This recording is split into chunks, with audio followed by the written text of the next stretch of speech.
All right, hello, welcome to Adventures in Lollygagging. We're back today. We're playing more Call of Cthulhu. We've been off for about a month. We're back. None of us remember how to play or what happened. So everyone just go ahead, put your sanity up to 70. We'll go 70, right? Perfect. Yeah. I was already at 75. Do I have to lower it to 70? Wow, Yes. you are not at 75, Sam. God, why are you lying so much today? What are you at? You're at... I'm just excited 34. to be back to Call of Cthulhu, and I will be sassy Wow. the rest of the session because of that. Also Patrick's excited to be back. above you. He's got 38. Remember when Patrick was going to die from sanity loss or some shit? It's not a I gained so competition. much. Like, he's not above me. You know, like, he just has a little bit more sand, but we're on an equal playing field. Are you? I don't know. We, What- we what were is just talking Maria? credit ratings earlier. Like, we figured out the hierarchy of, 33. like, Okay. wealth Yeah. and whatnot. Yeah. So I'm above Patrick. Yes, I agree. Mm-hmm. Yeah. You have the third most sand. No, fourth most sand because Bev has worse than you. Bev's at single digits. Yeah, Bev's Literally. in a Oof. scary place. 8. She has I thought we 8. killed Bev off. Didn't we No. kill Bev I off? I know it's been a mean- month. Kinda, sorta. I don't know. Kinda? You know what we did I kill mean- off? Maitreyi. We're done with that shit. We're done with it. Right? Like, can Get we the fuck finally outta here. spill the tea? Can we finally spill the tea? Like, we've been like We can spill the tea. You ready? There's been some stuff going on behind the scenes, and there's a lot of strife. You could tell we've come across a little bit more tense over the past couple months, past couple streams. A lot of this was Maitreyi's fault. Stephen, go ahead. I give you the floor. Entirely. Why was this? It was entirely Maitreyi's fault. So a couple months ago, she posted on the Discord that her dog Pippin was being a little too energetic, and he was in the crate. Now, they didn't close the door on the crate, but Pippin had to go in the crate to be like safe, and that just is a huge red flag for me, and I cannot forgive it. So I've been pushing to get her off the channel ever since. So, little known fact: everyone when they hear Pippin, they think that she named the dog after Pippin from Lord of the Rings, but it's in fact after Scottie Pippen of the Chicago Bulls. Maitreyi, big Chicago Bulls fan from the 90s. She also tattooed the dog, but that I thought was pretty cool. She tattooed the dog with a picture of Scottie Pippen's face. And dyed the hair on his head green. Mm-hmm. Well, that's Dennis Rodman. Come on now, let's go. I know. I was like, which wrong You're getting your Chicago Bulls Bull there. mixed up here. Long, you a big Chicago Bulls fan? I know Michael Jordan. That's about it. Hey, that's Hey. more than I. Yeah, that's great. What about you, Ashley? You big Chicago Bulls fan? No. Do you know what they are? Do you know what It's league they play in? Sports. That is Sports. correct. They do. They are a Yes. sports league. Do you want to take a guess what sport? No. Okay, good. Excellent. We should ask. I wonder if Alex on Tuesdays is a Chicago Bulls fan. He's a Chicago guy, so we'll see. I don't know. Why are we talking about Chicago? Might be. Jeff, do doing? you remember my Might favorite very Bulls well player? be. I've told Do you I remember before. Is it what's his name? Is it Kukoc? Is it Tony Kukoc? Come on. Is I it thought Bill we were Cartwright? friends. I thought we were best friends. Is it- and you're pulling out Is it John Paxson? Is it Steve it's Kerr? Steve Kerr. Okay. There you go. I got there eventually. And, I can keep going. I knew the Bulls pretty well. He coaches Golden State Warriors now. Golden you State know, now, and yeah. that's my new team because I live right next to him. So He also played and had a good run with San Antonio Spurs as well. Yeah, yeah, So I don't care about Marie Spurs. would Horace be a Grant? Bulls fan because Marie is from Chicago. that's true. So Yeah, I don't know when did the Bulls come into play. I don't know if they were around in 1937. Yeah, Let's that see. would have been a bit early, I think. probably not. It feels Like, basketball that feels a had bit been early. invented. 1966. Yeah, 1966 Chicago Bulls. So Marie was not. I mean, she could like Bulls, the animal. That could be fine. But Chicago Bulls, no. Anyhow. Are there So- Bulls in Chicago? All right, let me start There, Googling. the again. stockyards weren't closed yet in 1930s, I Actual think. Bulls So in it would make sense there'd be a ton of Bulls in Chicago. So it's a Sure. fair One of the question. biggest meat Why? processing places in the U.S. why Yeah, it's was really the hard to Chicago team Google named this. The Bulls. Yeah. It's really hard to Google this because it's just giving me Chicago Bulls news. So, yeah, I'm not really Yeah. seeing anything We are about asking it. the important questions, but maybe someone in Also the what I chat mean, knows like- why the one of Chicago the Bulls are biggest- named the Bulls. Yeah, a bull is It's just because like of the a cow, stockyards. though. So it makes sense. Oh, Like it is? That like is why? Yeah. Yeah, because all the railroad stations, all the railroad tracks go through Chicago because they used to ship all the meat there, and then it was processed and shipped out. Sure. Yeah. But anyhow, Interesting. Maitreyi, off the show. Done. Off the channel. Done. You're going to look for her in the Discord. She's not there. So there you go. That's what you get. Yeah, she didn't just make a little emote on one of my Discord posts like 30 minutes ago. Yeah. Definitely did not happen. Maitreyi plays games. Well, we booted her after. YouTube channel. Psh, psh. Maitreyi gets her ass kicked out of games where she YouTube doesn't channel. center the GM player. She decenters the GM and player experience. I was trying to think of a play on that too. GM player experience. How can I make this a joke? We miss you, Yeah. Maitreyi. No, we don't. No, we don't. Don't be nice. Don't break the cave. Come on. What are you doing? No other way. All right. Well, I guess let's play. So I was Yes. talking to Steven. I said, I think 20 eps. That's my guess. I know we've got. I don't have the sheet in front of me for our bets, but I think Yes, we're around 200 20 eps. eps out. What do we all know? Like 69? 200 episodes left. This is episode 65. So We're getting close. I think 20 puts us around 85. I have the sheet somewhere in my notes. I'd have to pull it up what our bets were. I don't think we're hitting 100. I would be shocked if we made it to 100. So but the last time we had this conversation, it was Maitreyi had 76, Ashley had 88. 76 is in play, but unlikely. 88 is looking really good right now, Ashley, I think. I had 90 and Steven had 91. Both of those I think are in play. Price is right. 90, you need to hit it right on the button. So I don't know. What did Long have? I 12 think or Long something? was missing this episode, and so I do not have a vote from Long. But Okay. Long is here now, so Long can join his vote. You know, this If is you here. say 92, Tales of I'm Myth jumping Mayhem. in the car and What's punching up? So it's the transition. So hey, how's it going? They were playing Cult today. So if you haven't checked out Tales of Myth Mayhem, you should go follow them. They just started up a new Cult game today. Hey, guys. And you'll see a familiar face. As it was cool to see Aaron in game as well. So if you like horror stuff, go watch their channel. They do awesome stuff. Okay, now Hell yeah. for slightly less awesome stuff, let's do some of our Call of Cthulhu. Here we go. Ready? Last time around, episode 64. I hadn't listened to it. I didn't edit it. Like it was like 3 or 4 weeks between when we played and went to edit. And I was listening back, and I was saying to Steven last night when I was editing, I'm like, it's a pretty good ep. It's a pretty good ep. That was a really good ep. I started listening back. I'm like, there's all sorts of crazy stuff happening in here. Like this is insane. I don't know how Bev's going to survive. And then I forgot Bev's not going to survive. Okay, so last time around, we're in Arkham, and Patrick and Carmelita, you two decided to go to the old Carter Mansion up on Elm Mountain after you were not so much invited, but your friend, your partner Peter from your barbershop days, was invited to the engagement party of your ex-fiance. So you drove up there to see what's going on. And while you were there, you got shot. You got sniped by someone who may or may not be Jack Pisner. You think it probably was because you found his actual business card there. And as you picked it up, you got shot. And so did Carmelita, and the two of you started trying to flee as best you can. You drove off the road, and you started tumbling down the slope of the mountain, smashed into a tree. And eventually you limped away from that accident, and you reached the Bolton estate, this sort of rich family of old Arkham. The staff refused to help you. So the two of you did the only thing you could possibly do, which is steal one of their trucks. And so you stole one of their trucks and you drove away. You got shot at by one of the servants, but you did make it to the hospital. You eventually spoke with the police. There's some tense questioning. You got brought to the station, but eventually were released once Janet Winston Rogers and her army of pharmaceutical lawyers got involved. Meanwhile, while that was happening, Will and Marie, you went to Nancy's apartment to help Marie learn how to shoot a gun. While there, Marie collapsed, and you were having you've been hearing some strange sounds and stuff like that. So, and then you realized Joy Boy was missing one of your cats. So you started to look around a bit. You explored the back alley, and you found tracks that you thought belonged to the urchin kids who had kind of been harassing you a little bit. Those tracks led back to the Gordon Psychiatric Home a few blocks away. Will, you had a kind of a weird experience. You got a little paranoid, but also very fascinated by this western wall of the building, which seemed to go on unendingly. This kind of brick wall that didn't seem to fit the kind of gothic facade. You eventually ran out into traffic and got hit by a car, which, as one does. but luckily you didn't suffer any serious wounds.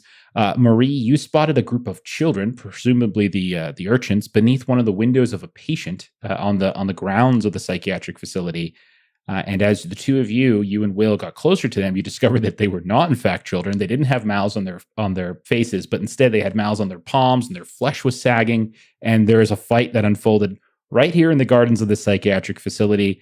Marie, at one point, you thought of yourself as a were hyena, and you charged in at them, thinking you had claws and fangs and stuff. Will, you fired your guns and just shot them off just in the middle of the night, in the middle of Arkham, downtown Arkham, just started firing.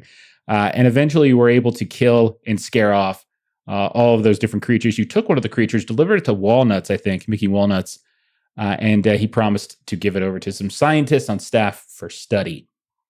Bev had a quiet night at home. Quite a couple of days at home, really. But you were exploring your townhouse, your father's townhouse, and in the attic, you discovered some weird kind of enchanted wall of some sort, and eventually a hidden office that appears to have belonged to your father, Dr. Charles Key. You and the Spectre of Shima started digging through a bunch of Charles's logs and books, and you discovered that your father had learned a revivification spell after a very long period of study, and that he used it to put right what modern medicine did wrong to your mother, Norma. And the spell apparently required some kind of sacrifice of life so as to transfer that life to another.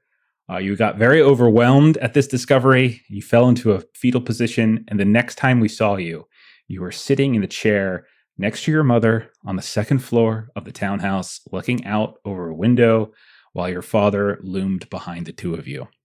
And then everybody, with the exception of Bev, were called to task at the Hotel Miskatonic, where Janet was very displeased with the public displays of violence, lunacy over the last couple of days. She was very worried at this point that she had put too much onto you all, especially considering what's happened to Bev and Shima. And she insisted that all of you speak with Dr. Mulig, the psychiatric doctor that she has brought on staff to deal with a new Winston Rogers home for the mentally I can't remember the exact phrase of it, but their own little recovery home. And if cleared, you all could move on to Malta. If not, you basically are going to be sidelined, and replacements are going to be found for you. So we are going to pick up then. The screen opens, and we see a shot of the Winston Rogers, not the home itself, but her former home, which has been converted now into some kind of nursing facility. And it's daytime. There are plenty of patients that are being walked or wheeled around by nursing staff. We can see that there are various cars parked and some people coming and going. We zoom inside through the halls now that have again been converted to from this fancy mansion into something that's more akin to like a boarding house. And we settle in on the office of Dr. Mulig, middle-aged man, slight German accent, big bushy mustache and thick spectacles with salt and pepper hair. He is sitting in his chair. He's got his notebook out, and he is in conversation with Marie Wynn. So he looks to Marie. This is a few days after the meeting with Janet. And he says to you, "So, Miss Wynn, what Winston Rogers would like me to explore here is just the state of your mind and whether you are mentally fit, you see, to continue with this investigative path that you have been on for these months. She seems to think that perhaps you have been harboring or holding in a bit, as meaning you haven't been truthfully sharing your experiences as you had them, and that you have been withholding. And you see, as a trained physician and psychiatrist, I can tell you that holding such experiences and feelings inside will only cause you additional harm. Now, would you like to tell me anything about what you are thinking and feeling?" So, what we're going to do is we're going to do private care Mm-hmm. And I'm going to tell all of you that if you guys know the mechanics of private care, where eventually there's going to be a roll to see if you get rid of your indefinite insanity. But if you role play it up, if you tell a good story, if whatever it might be, however you want to do it, whether you're telling the truth, whether you're lying, whatever, there's the potential, good role play, good story, good vibe, whatever, could get you a bonus die on that roll to remove the indefinite insanity. So what do you think, how's Marie look, and what do you think she's saying right now? I would say Marie she's sitting there. She's still kind of not as put together as she usually is. She has Joy Boy on her lap. So she has brought Joy Boy with her. And so she's just kind of like sitting there, and she's just sort of like petting Joy Boy, as Dr. Mulek's been talking. And so she looks fairly calm as a result of that. And she is just discussing how she's gotten things more organized. So I really do think that we are on a better path. Things were not very good when we were in Bangkok, and we landed, and almost immediately we made poor choices and definitely ran into some difficult decisions and, things that we really needed to attempt to do. But I really think that once we went to Merida, we were much more organized. We were there for multiple days before we got into any issues. And I mean, even Mexico City, we found ourselves in police contact after only a first night that we were there. So really, things are on the upswing. We are cohesive as a team.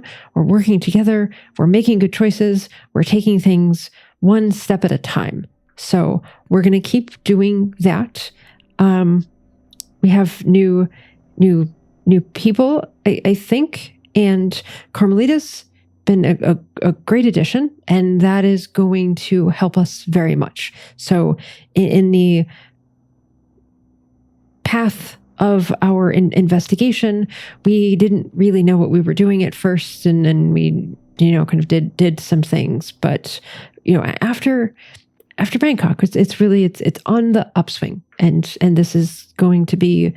Yes, we're going to go on to Malta, and we're going to do again. We're going to use our heads. We're going to be smart. That's very good to hear. I'm sure Miss Winston Rogers will be very pleased. What I am interested in is how you are feeling. From my understanding, as I've put together the testimony of both your fellow investigators and Mr. Kearns and Mr. Walnuts and Miss Winston Rogers herself, the past year has been a very trying and dangerous time. You have lost multiple people very close to you. Pastor Wood, I believe, Shaima, your dear friend Dr. Key seems to have had a bit of a psychotic break, and yes, it I believe also one of your cats was also taken from you, and this is a great deal of trauma that I wonder if perhaps you have properly processed this. And so you describe procedure, you describe professionalism, and these are good, very good. However, I also want to know about what is in here and in here. What do you think of that? Well, I think that I have been witness to all sorts of things for my whole life. And I grew up in Chicago, and my father was a doctor, and I frequently heard of patients that he'd been working with for years who died for one reason or another, and I was raised that was a fact of life, circle of life, and all that, and all the religious teachings that tell you that you're off to a better place, and all of those things. And when I was singing and had my run-ins with the organized crime, as it were, I witnessed friends being kidnapped and all sorts of things. So I've learned to just those go somewhere else. And I sing. Been doing a little bit of that since we've been back. Not as much, but that's really where I connect. If you put on a performance and you seem like you are in love or sad or whatever it were, and it's for performance. It's just how I see. Make money. Are you perhaps then putting on a performance for me now? Is this facade of normalcy merely a performance? Oh no! If I were putting on a performance for you, I would be crying and doing the damsel in distress routine. I wouldn't. There would be a dry eye here if I were putting on a performance. I see. I mean, I can do that if that's what you want. If that's what would make Miss Winston Rogers feel that I am in a better place to go, I can. Oh, Doctor, I don't even know what I'm going to do. Beverly was such a bright mind, and she's gone. I don't even know. I see your point, Miss Finn. Yes, very nice. Wunderbar. Yes, you have spent time in Los Angeles, I believe, yes? Yes, it was quite a delightful time. Actually, did you know Mr. Price sings quite a lovely voice? Of course.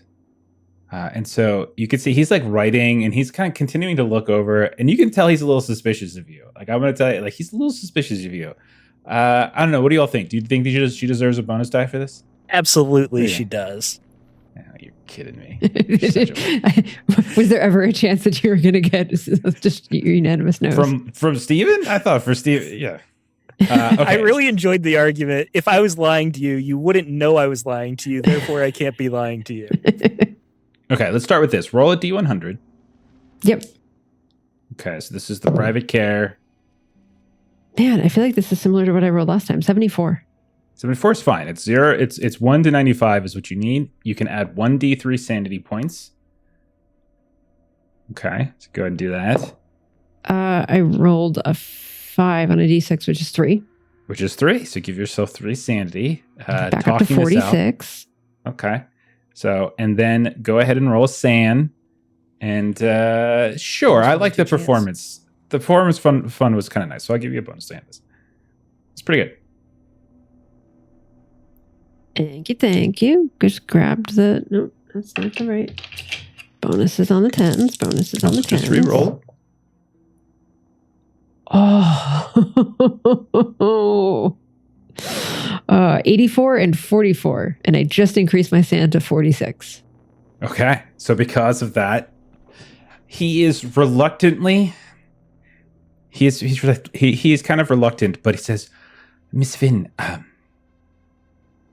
will forward my approval to Miss Winston Rogers. However, I would like to see you again on your return. I think there are some deep-seated issues. I am concerned with your detachment from emotional feeling. I wonder if it is possible for you to feel emotion deeply at all anymore, or if all emotion that you show now is purely performative. That in and of itself is concerning to me. However, I do not think it would necessarily endanger you. in this upcoming excursion. But when you return... Marie's patting Joy Boy. Big smile on her face. And Yes, so- yes, Doctor? And so, yeah, we'll cut from you, and Was she as you cured like, then? yeah, she was. She got her. Yes. That's what the sanity test was for. So she removes her indefinite insanity. Next up, we have is Patrick Price. Patrick, are you actually indefinitely insane? I'm not. I was able to get cured by Dr. Mulig first session. Okay. So this is less a situation of like mechanics and more just like role play. And so like we see sometime around the same time that Marie is talking, like maybe later in the day or the day after, we see once more like Patrick Price is sitting down and Dr. Mulig is across from you, and he says, Mr. Price, I see you look decently well. Your injuries seem to have been healing nicely, as you probably have like an arm in a sling from where you got like kind of shot like up in the upper shoulder. Do you feel better? Everything's clear as ever, as I've ever been. It seems so clear now. I see. Might I ask you a question? That's as many as you have. Why were you there on Elm Mountain for an engagement party for your ex-fiancée? Why was I there? Guess I wasn't thinking clearly as before. My judgment clouded. Past relationships circled in my mind. My I fiance see. was supposed to be. I just had to take a look, see what it was about. So you admit to thinking it was, in fact, an engagement party, and that it was your fiancée who you were going to say goodbye to? I convinced myself of that, yes. I see. Well, that would explain something. Have you spoken with her since then? I haven't. I haven't been able to track her down. I see. Do you hold any concern for her well-being? Of course. Last thing I heard was Walnuts tell me they haven't seen her from her last lone location. That is very concerning, is it not? Does it worry you then that perhaps you have brought her into the proverbial crosshairs? It does worry me, but if I get close to her now, it might be even more danger. That is true. So then you still believe that she is out there in the world and she is just merely avoiding you? Maybe not avoiding me, but keeping herself safe. If she is in I danger, see. I'm sure she can handle herself. Might I offer an alternative theory? I spoke with your associate, Miss Buñuel, and she said that you opened a package and it was filled with severed fingers. Where do you think these fingers derive from, Mr. Price? Must have been his enemies, people that wronged him. I see. And he like takes a note at this point. You can't quite see what he's saying. How very curious. You have an interesting mind, Mr. Price. Your intellect is very curious. I am concerned, however, about your emotional support structure. You see, you have severed your romantic relationships with your ex-fiancée. You have severed your business relationships with your, he like flips a page, business associate, Mr. Peter, and who else do you have, Mr. Price? Outside, of course, of this investigative unit. I can't say there's much more. I mean, there used to be Walter, but he's long gone. Yes. My social outlet was really my customers. I don't have that either. Yes. Do you see now my concern? It might be hard for me now. It's a bit of an oath I took up that I have to follow. Yes. You seem... And he just kind of like waves his hand at you. Thinner. You seem to have lost a certain amount of weight. Are you eating well, Mr. Price? I'm eating enough, yeah. And have you had any time for recreation? Perhaps seeing a film? I've done a small drink. Maybe a smoke. Roll a luck test as you say that.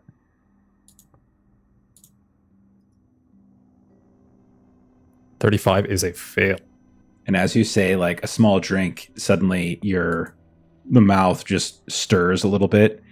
And at this point, he's been briefed. So like Dr. Mulig has been brought into the inner circle and like your arm starts to stir a little bit. It's not like very loud because you have managed to over time, while you haven't completely calcified it, you've definitely starved it out. But just the mere mention of it is enough to kind of get it stirring once more. Yes. And how is that going for you, this Spartan lifestyle? Mentally challenging. Every day. There's these things I want to do, but I can't anymore. Well, Mr. Price, I must say that given where you and I were when we first met, you seem in far better health. Your stability seems to be much higher than before. Although many a difficult time has transpired, there is a strength to you that is very certain. But what I am concerned about, Mr. Price, is with individuals like yourself who present in such rigidity that when they do in fact break, it will be a very hard one. And since you have, as you admit, no one within your circle who truly is there for you in an emotional sense, I wonder if you will be able to handle that. I am not privy to the entirety of Mr. Winston's fall, but his daughter has given me some information. And she has said to me privately that you have been exhibiting certain characteristics that she observed in Mr. Winston before his ultimate retreat from society and downfall. Following in his footsteps. Yes, but that did not end well for him now, did it? No, it didn't. I'll figure something else, Doc. I'll figure out something. I understand. And so, yeah, you don't need to do a roll for sanity, but I'll tell you what, give me a D100, because you could still potentially get like a D3 from him, maybe, of sanity back, but you don't have to worry about indefinite insanity. The 100 was at 21. All right, you get a D3 worth of sanity back. I get 3 back. Oh my god. Very nice. Hey. Okay. Dr. Mulick's doing a great job, guys. I should have been so good. a psychologist. I should have been a psychiatrist. He's doing good work. And then we come to Will Sawyer. And we see Will sitting across from Dr. Mulick. And we see Dr. Muley is a little perturbed. So, Mr. Sawyer, how are you feeling? Doc, I owe you such a big apology. So these past few sessions, I suppose I was lying to myself as much as anything. That means that I was inadvertently lying to you. I thought I was doing fine. I really did. And I was having this... I suppose I was overreacting. I was course correcting too far. Like the pendulum just swung too far to the other side. You might have seen I was kind of limping as I walked in here. I was hit by a car the other day, and my life just flashed. It flashed before my eyes, and I don't know, maybe I hit my head on the pavement too, but I realized just how I'm not fine. I'm just as fragile as I've ever been, and life could leave me at any moment. And to pretend like I am fine, to ignore my fragility and my weaknesses was doing me a disservice. And Doctor, can you help me? How can I find a balance again? Give me a fast talk roll, as you are clearly trying to BS this guy. That is a 15 under 70. I'll spend the point of luck to make it extreme success. Wow. Okay. With an extreme success, I'll say it lasts longer, because normally a fast talk doesn't last. The effect of it doesn't last. And since this is a series of sessions over the course of the month of October, I'll say that because you spent for the extreme, I'm going to say that this is enough to string him along for multiple sessions. Thank you. So that you're a generous he GM. he truly thinks that you are saying this, and he seems overjoyed, and he's like, I am overjoyed to hear this, Mr. Sawyer. I need your help. Thank you. Well, psychiatry helps those who help themselves, and clearly the first step here is admitting that you need help, and that is a good thing. I really do. And perhaps then it would be in your best interest for you to remain here under study and under care, and allow others to travel abroad. Perhaps they do not need you for this particular travel. From what I understand, they are heading to Valletta, wonderful, beautiful city, and you yourself are an expert in more rugged deserts and jungles. These are skills that perhaps will not come to the fore in Valletta. So if you remain here, then you and I can do the hard work together. Yes, and so that when Doc, they return, yes. I completely agree. They don't need my army skills. They don't need my survival skills. And the only thing I worry about though is that, Patrick, he got hurt, and Marie and Carmelita, they don't know how to defend themselves. And I worry that my presence not being around them could put them in even more danger. Cause it's not the same sort of survival, but what if I stayed here? If I moved into the asylum until we're ready to go, and you and I, we work, like we really put in the work. Do you think you could cure me before then? Mr. Sawyer, it is not about cure. It is about process. You do not have an ailment per se. It is not as though you have polio or the flu, in that by taking the right vaccine, this is why I need you. I don't medication. understand any of this. You're so helpful. Thank you for teaching me this. Yes, psychiatry is not commonly understood by the general public these days, but perhaps over time it will become much more commonplace. Mental health will perhaps one day be prioritized by both people I hope and so, because employers. everyone should be in here. This is so helpful. Yes. Well, this pleases me. Your statements wanting to protect your friends is very noble. And with Mr. Price's state, his injured state, with both with Marie, Miss Vin, and Miss Buñuel, these are fair points. Whatever you think, Doc. If you think I shouldn't go, I won't. Mr. Sawyer, you have made great progress in a very short time. while I worry that perhaps sending you abroad might result in a setback, no.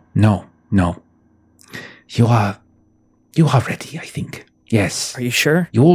I am. When I get back, I would really love to continue these sessions, though. I don't want to have a setback permanently. I need you, Doctor. That is a wonderful attitude, Mr. Sawyer. A wonderful attitude. If you could perhaps please speak of the benefits of these sessions with your friends. I am still experiencing some resistance from some of them. So perhaps if they could see of course, the wonders absolutely. it has done for you, then perhaps there will be less resistance for when they return. Yes? 100%. I would love to do that. This has been so helpful. I only hope that they can find the same solitude and peace that I feel after I leave these sessions. Well said, Mr. Sawyer. Very well said. And it's a very excited meeting. You see each other like maybe over the course of a couple weeks, you have these intense sessions, and you just keep BSing him and saying everything perfectly, and he's writing it all down. Go ahead and roll your D100 to see if. All right, here we go.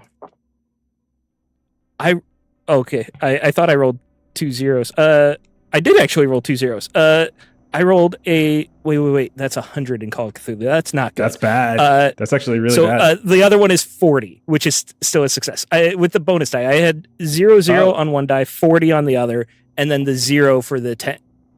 You don't actually get a bonus die for this roll. You get a bonus die for your sand test.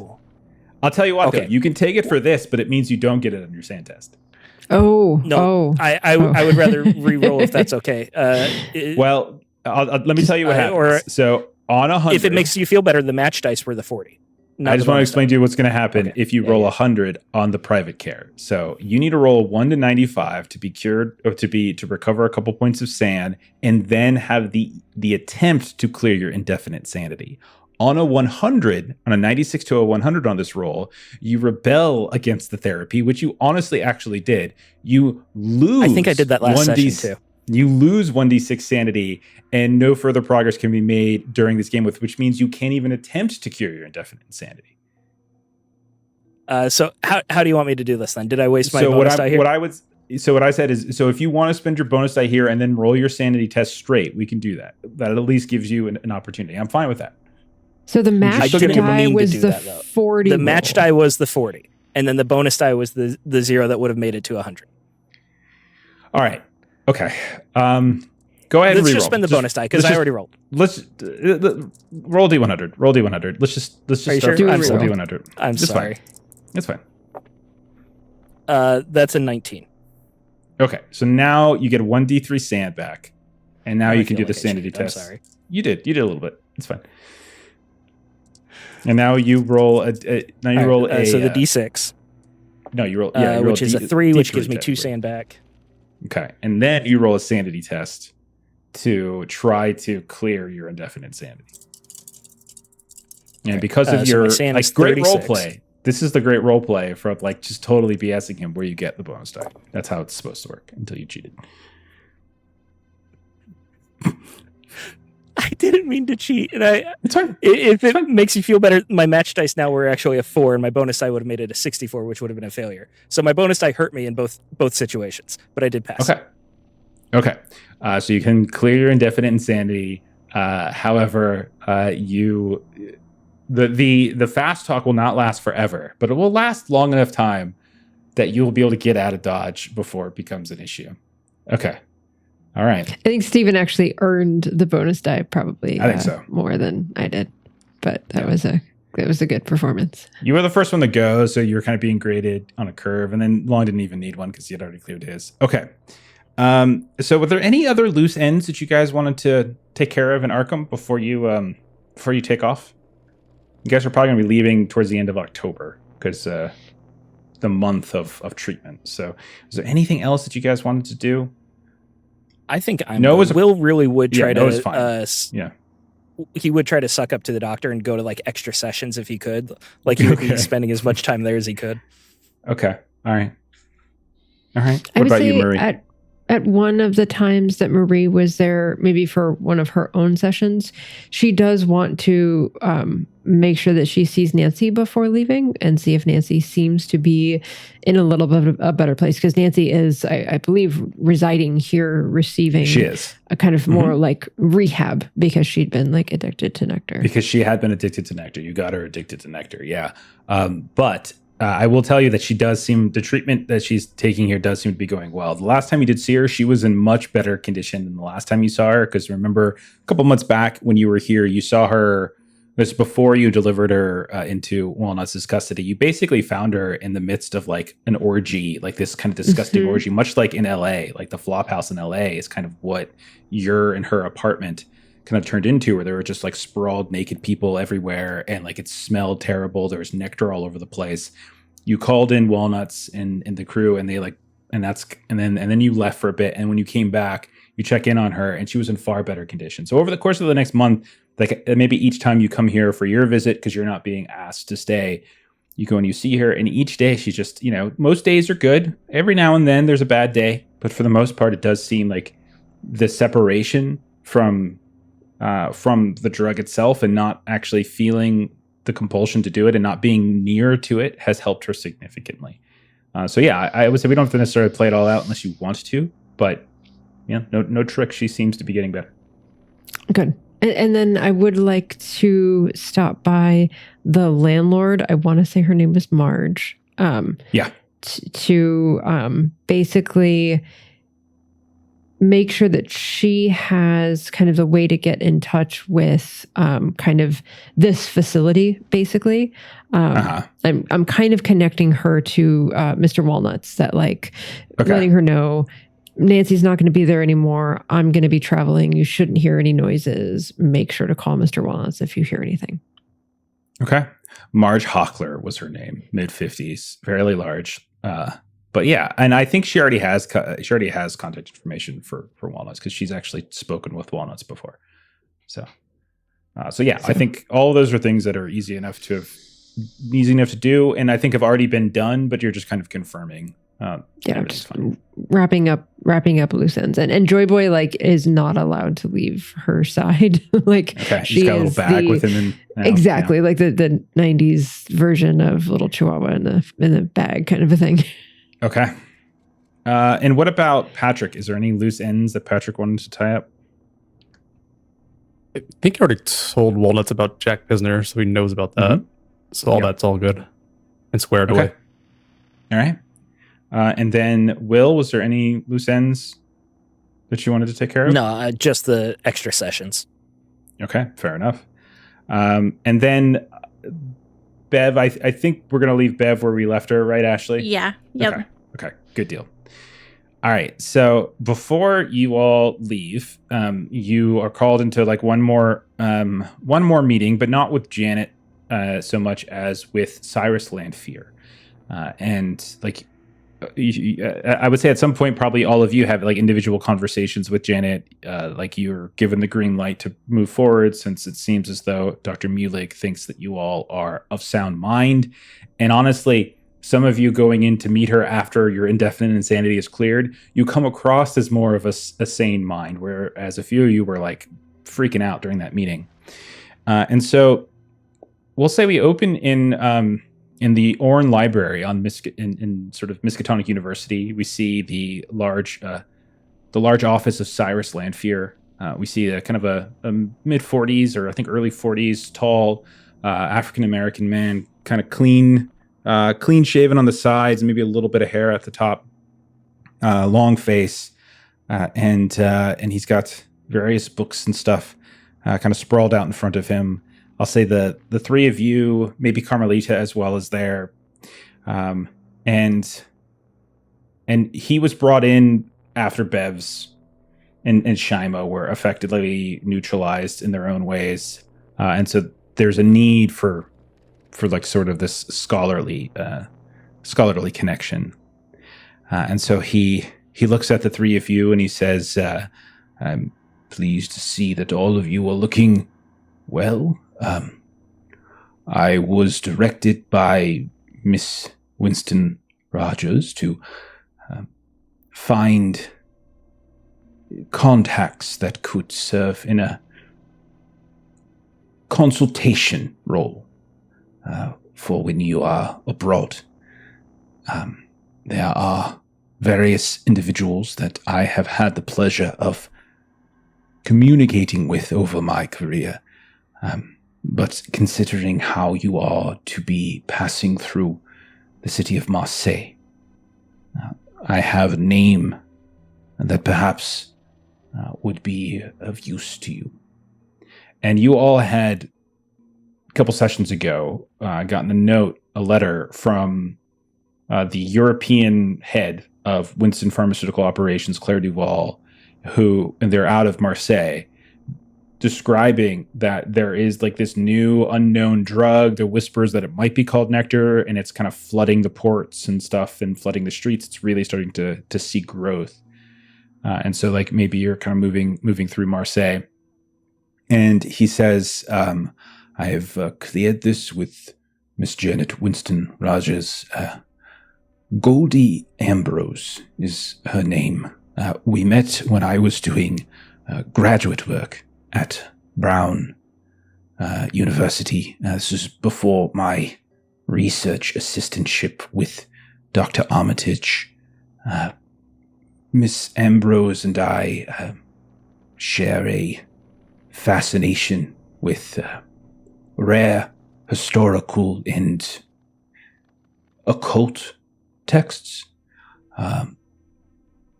Miss Ambrose has been abroad for some time. However, she traveled to Europe some years ago to join the... You can see he like kind of hesitates for a second and then takes a breath. The Theosophical Society. And I have been in recent contact with her via telegram, and that she is currently in Marseille, and she is awaiting your arrival. And he kind of slides over to you some contact information.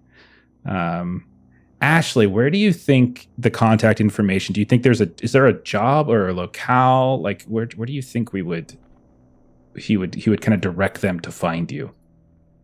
So there is this artsy district where she has a small parlor shop. Okay. Where she does seances and helps people communicate with the other side. That's probably along, let's see, my French is not great. So La Connebière, which is a historic like high street in the old quarter of Marseille. So it's probably there. I would say that's probably where maybe you have some kind of shop along there. Okay. Do you have a name for your shop? Oh, you put me. Yeah. I You're just gonna sit around and do nothing. How dare you ask basic information?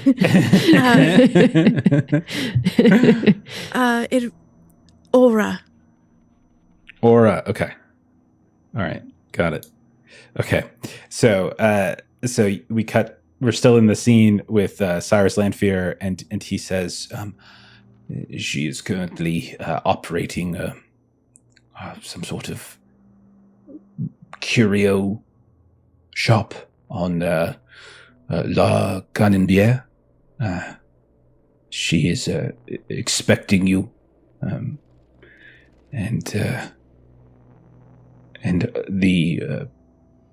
kind Mr. Walnuts has proceeded to complete background material to the point where Miss Winston Rogers is satisfied that she poses no security risk.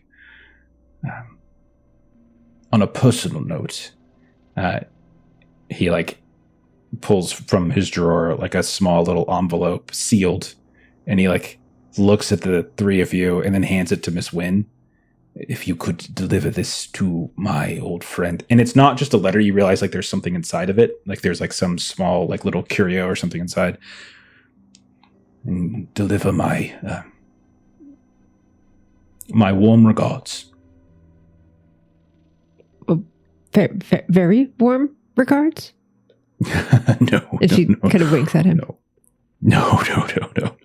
And he just kind of like shakes his head and and there's just like there's some kind of like little like you're not sure what it is. It could be a necklace, it could be like a little charm, you're not sure.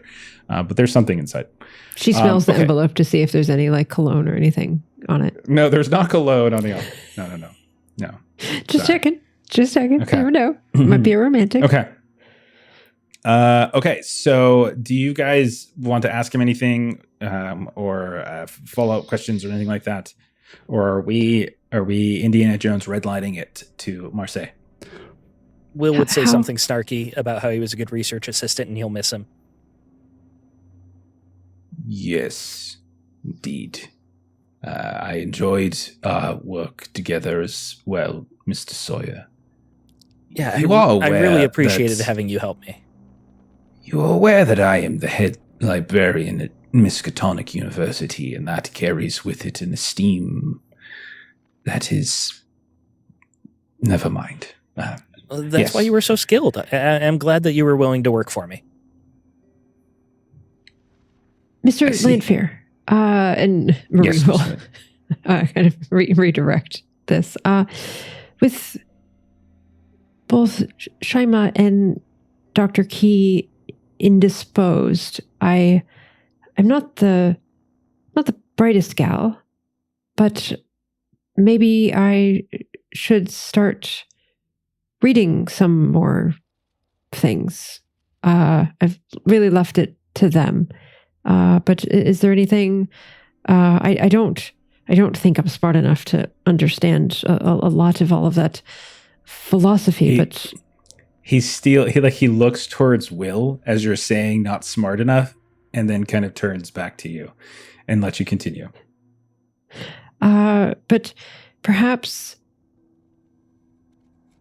there's something that I could read up on about Malta to help us acclimate ourselves to that area or some of its history, or perhaps I should do a bit of my fair share with some of the reading.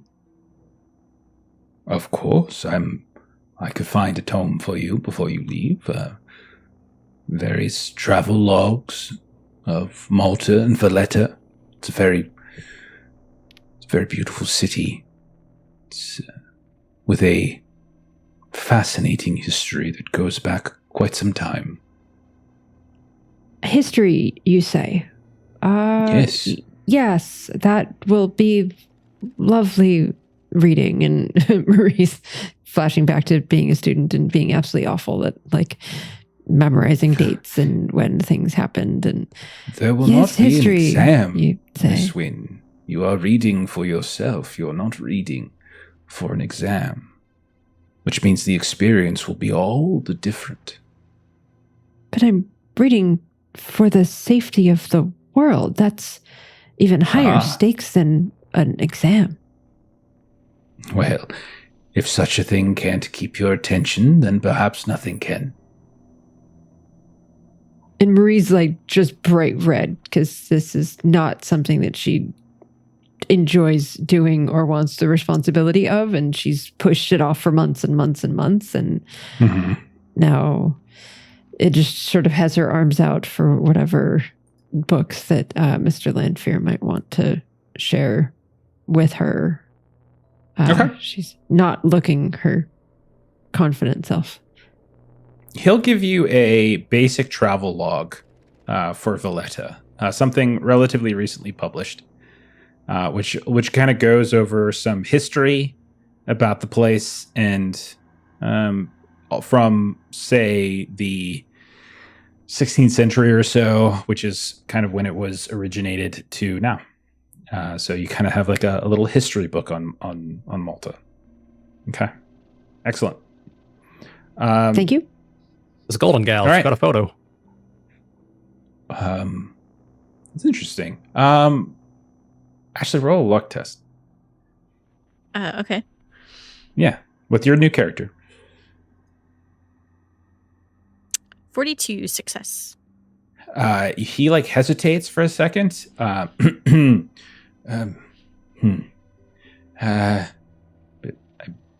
yes. and he kind of goes into his belongings and he pulls out. Do we think it's a photo, Ashley, he might have, or do we think it's like a newspaper clipping of something from your time in Rhode Island? What do you think? He might have two. He might have a newspaper clipping she sent him of her shop opening, with her standing in front of her new shop, kind of, excited, like, you should come visit me, like, kind of letter that she sent him. And then there's another one that's a portrait she would have drawn of herself and him together, back from their like college days. Okay, so it's not romantic. It is friendly. Oh no, exactly. Yeah, this is all like you and I are on the same page. Melissa was trying to push an agenda over here. I love it. I mean, she's repping Maitreyi. That's exactly what I was going to say, Ashley. Okay, so he pulls out these two, and he kind of has both of them, and maybe he'll give the newspaper clipping or something because it's more recent and it shows the shop as well, so that's probably even more effective. And he'll slide that over towards the two. This is relatively recent. Yes, we haven't seen each other in some time, but we correspond.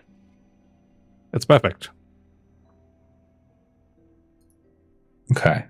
Anything else you guys want to do while you're at the library or speaking with him, or are we leaving?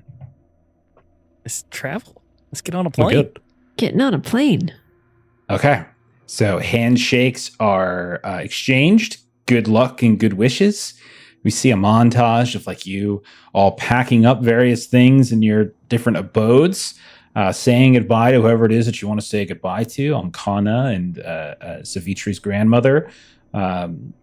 You could say Nancy. Maybe we see another goodbye with Nancy. All this kind of mixture of this, conversations with Walnuts, conversations with Janet. And then eventually we see the familiar airport, private airport outside of Arkham, where the Silverlance is normally parked. It is late October when you all finally depart, and we see you all. So I'll say it's Marie, it's Patrick, it's Will, it's Carmelita, and Joy Boy, packed to the brim. Still room, of course, and all of you begin your travel. We get that kind of overlay of the northeastern seaboard. We see the red lines drawn from like the Massachusetts area to Newfoundland to the Azores, like Azores to Lisbon, and all of this is like taking we're talking like hundreds of miles, hours in the air.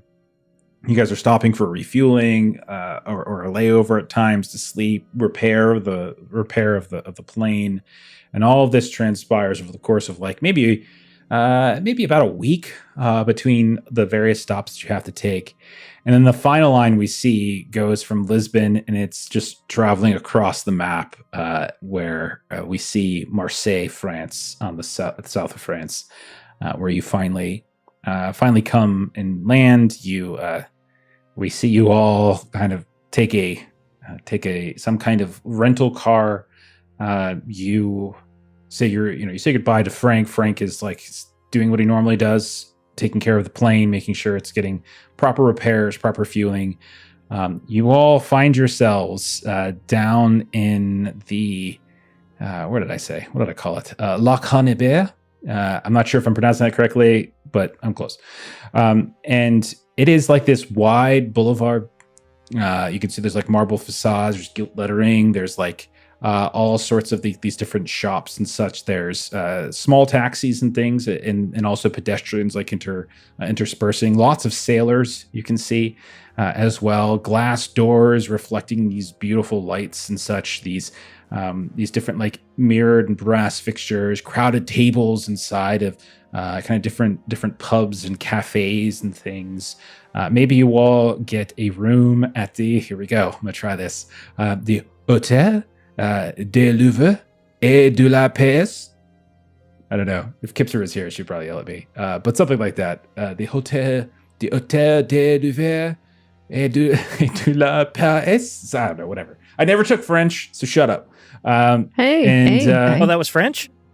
shut up. Jerk. You're a jerk. And so you mean. guys check in at this beautiful little hotel in the middle of La Cambière, and this like mid to upscale. It's not something super fancy, but also not something particularly cheap either. Favored by various other travelers, discreet foreign guests, things like that. This beautiful facade on the outside, these wrought iron balconies in your rooms that you can actually oversee some of the boulevard itself, gas lamps and things. And there's like an awning out front where like taxis are idling along the road. Inside, when you're moving around the lobby, we see like marble everywhere, these like beautiful patterned, colorful rugs. Cigarette smoke is just like kind of everywhere. Like you wander in and it's just smoke. You can see bellhops in these very kind of formal reddish kind of suits, and they're like kind of carrying your things left and right. What do you guys do? We'll say it's so by the time you get to your hotel, it is, we'll say evening time. Not necessarily nighttime yet. Maybe the sun's still not quite fully down yet. It's late in the year, though. Would you guys just go straight to Ura? That's how I'm going to call it, because you have to add the French to it. Are you going to go to Ura? Or are you going to do something else? I mean, this is the south of France, and we could partake in the culture and the nightlife. I've been in the French Foreign Legion, but I've never actually been to France. So, this would be a good thing to figure out, like why those people with big mustaches boss me around so much. But that's true. That old chap, that is why we should get to meet Ms. Ambrose, and so she can show us around, and it will be a better experience with a local guide. Local guide? What if she doesn't like to party, though? Is that... Then we'll go without her. It's fine. All right, we got a plan. Patrick, you and I are going out tonight no matter what. Oh, yes, we have short time in France, so yeah, might as well. Might as well. I hear they have great wine in the south of France. Is that true? After a while, you don't taste it anyways. It doesn't really matter. Mr. Sawyer, we are not going to be exposing Mr. Price to alcohol. We've had this conversation. This is unwise. He said he was fine with it. That is not the point. And Marie's just looking at his arm, which I feel like he looks less well in that area than he had done, I think, before, if I'm remembering correctly. Like he's backslid a little bit. A little bit, but probably not like all the way. I don't think so. I think he's just completely fallen away, but like a little bit maybe. Yeah. Patrick, you're doing fine, right? I can handle myself, Maitreyi. It's fine. There, okay. He can handle himself. And wine isn't even alcohol. It's more like grape juice. I adore wine, and I plan to drink at least 3 glasses of it. I was just saying for Mr. All right, Price, so you're in tonight too. Good to know. Well, of course. We're going out tonight. All right, let's go find this Goldie so she can show us the best places to go. As Marie flashes back to the conversation with Dr. Mulek of how we're going to, we're on the upswing and we're going to go places and make good choices and do all of those things, and see that little thought bubble off to the side. Okay. Will has not thought about Dr. Mulek once. Yes, wow. model patient. Cut to Dr. Mulek in his office typing up this report about Will, and then suddenly he stops and he kind of thinks to himself, puts his hand to his chin, and he starts to wonder whether or not he's been hustled. Cut back. We're in the hotel once more. Okay, so you guys you're gonna go get your new friend. All right. Yes. Yeah. Let's go aura farming. All right. So let's smash cut to the exterior of Ura. So it is evening time. Sun is still there, but not for much longer. Lots of lamps have come on, beautiful, colorful lamps. But there's definitely a nightlife that seems to be of interest to Will, at least, if not Marie as well. So Ashley, tell us what does it look like when they come inside your little shop here? When they enter my parlor, they will see that there are amber lights. It is darker for ambience, as well as you'll find there's a door to a large room with a large circular table that Goldie is currently at with an older woman, and she has paper in front of her, and she is currently, her eyes are closed, but her hands are quickly drawing a portrait of a man. He's an elderly man, and she's making comments as she's drawing. He's saying apples as well as apologies, as I'm getting the feeling he ruined an apple pie the last time you spoke. It was, yes, it was an apple turnover. Yes. Oh my goodness. Yes. That it was on the counter, and he did not see it, and he knocked it onto the ground. Oh, magnifique. And she continues she grows quiet again as she's quickly drawing, and then she'll open her eyes and then rip the page off the notepad and then slide it over to the woman. Oh, Antonio. That is him. And you see she's like in the mix between like happiness and sadness at the same time. It is a perfect likeness. Oh, how? Oh, thank you, madame. Oh, goodness. And she's in this like kind of flustered state. He says that he still loves you, but he does not want to see you for a long time.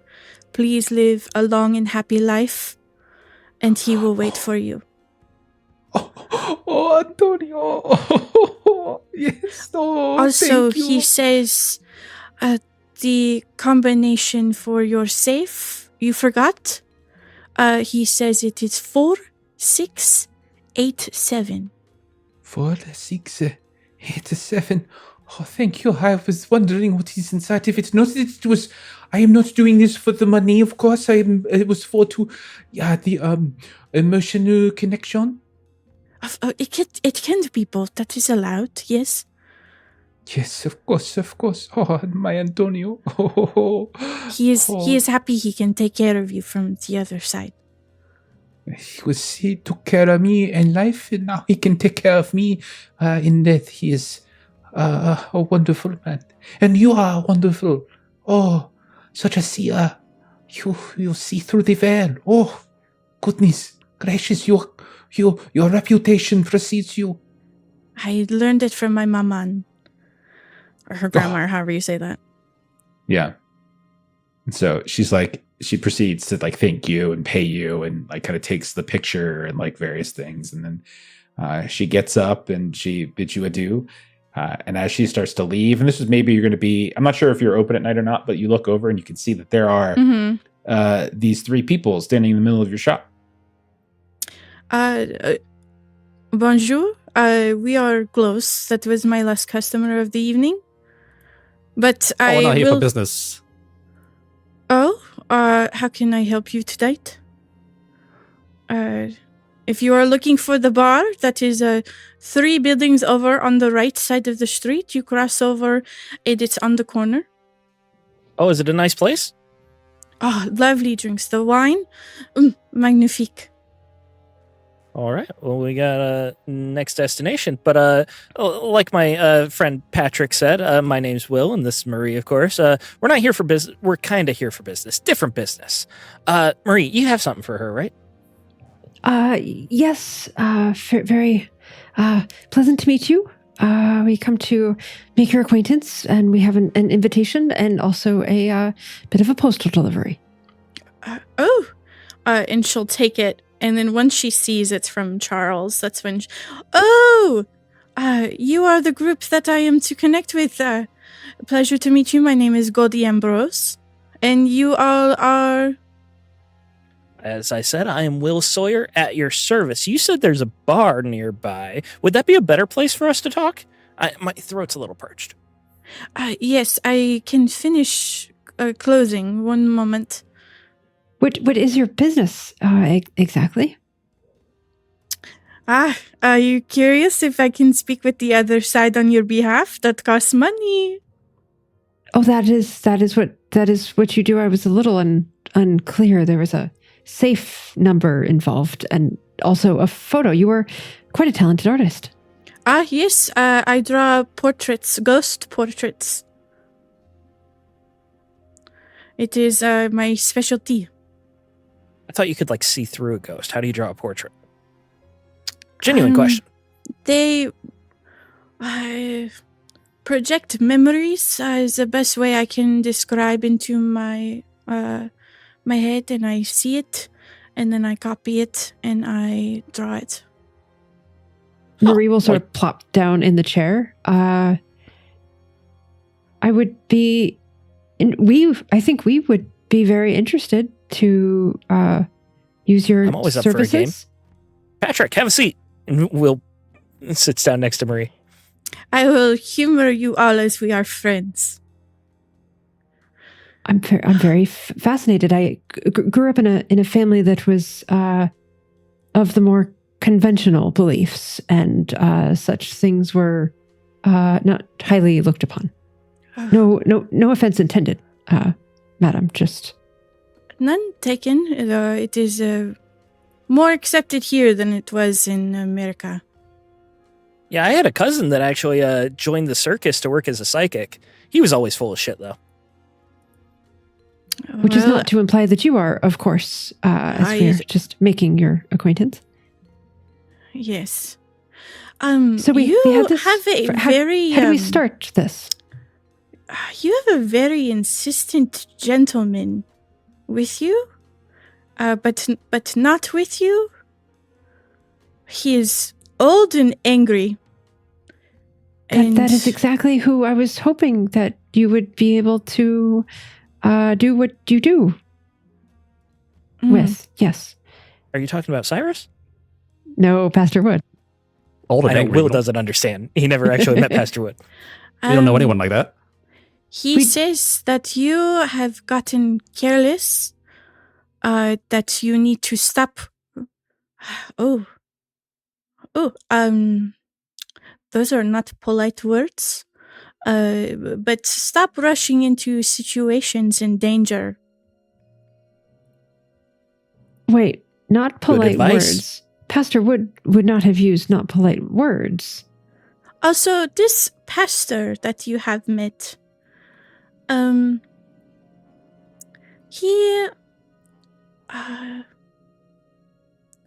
he a pastor? This is not. Do you have anyone named different? He is not I'm Will. a religious this man. This is Patrick. That's Marie. So someone who is no longer with us. He is of the law, but Spanish? You'll see Carmelita then will like kind of step forward a little bit. Yeah. What I sent you, Ashley, would be applicable as well to this person. Okay. If you think through how they died. Yeah. Okay. Let's see. So this doesn't seem like our pastor. He was he was a lawman, but from Texas and very white. But we have come across some Spanish lawmen when we were in Mexico.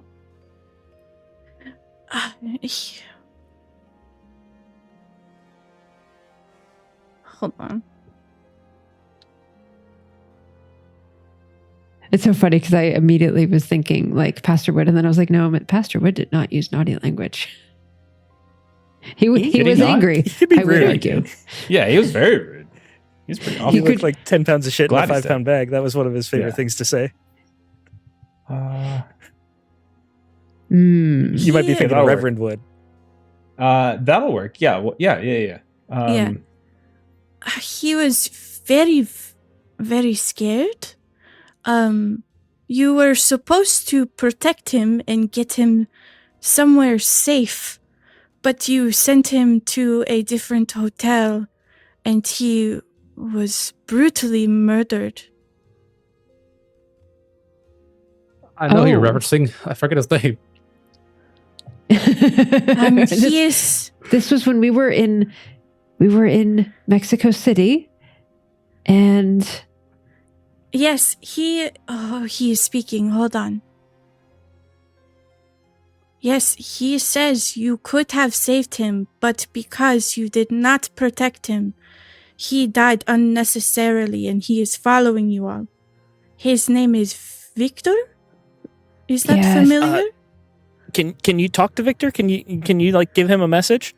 He is here. You can speak to him yourself. Victor, I was not in Mexico City.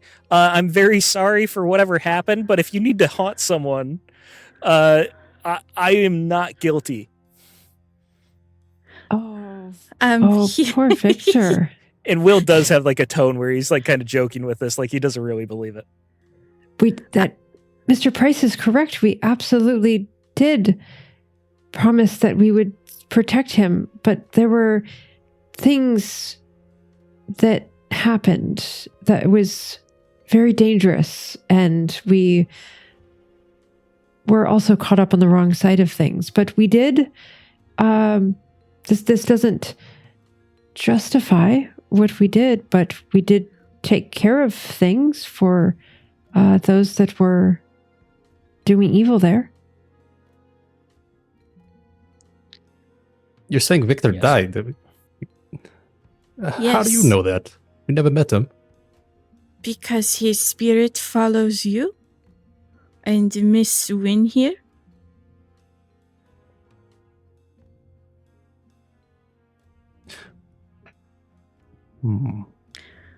I only Perhaps- agreed to do this for you because you would not believe me otherwise. I know nothing else of you. Well, yes, I'm very thankful. This was a curiosity for me, but you have convinced me there is no other way that you would have known about. Charles thinks I am full of shit, as Sawyer say. That was just my cousin. I didn't mean anything about you. But we have lingered too long.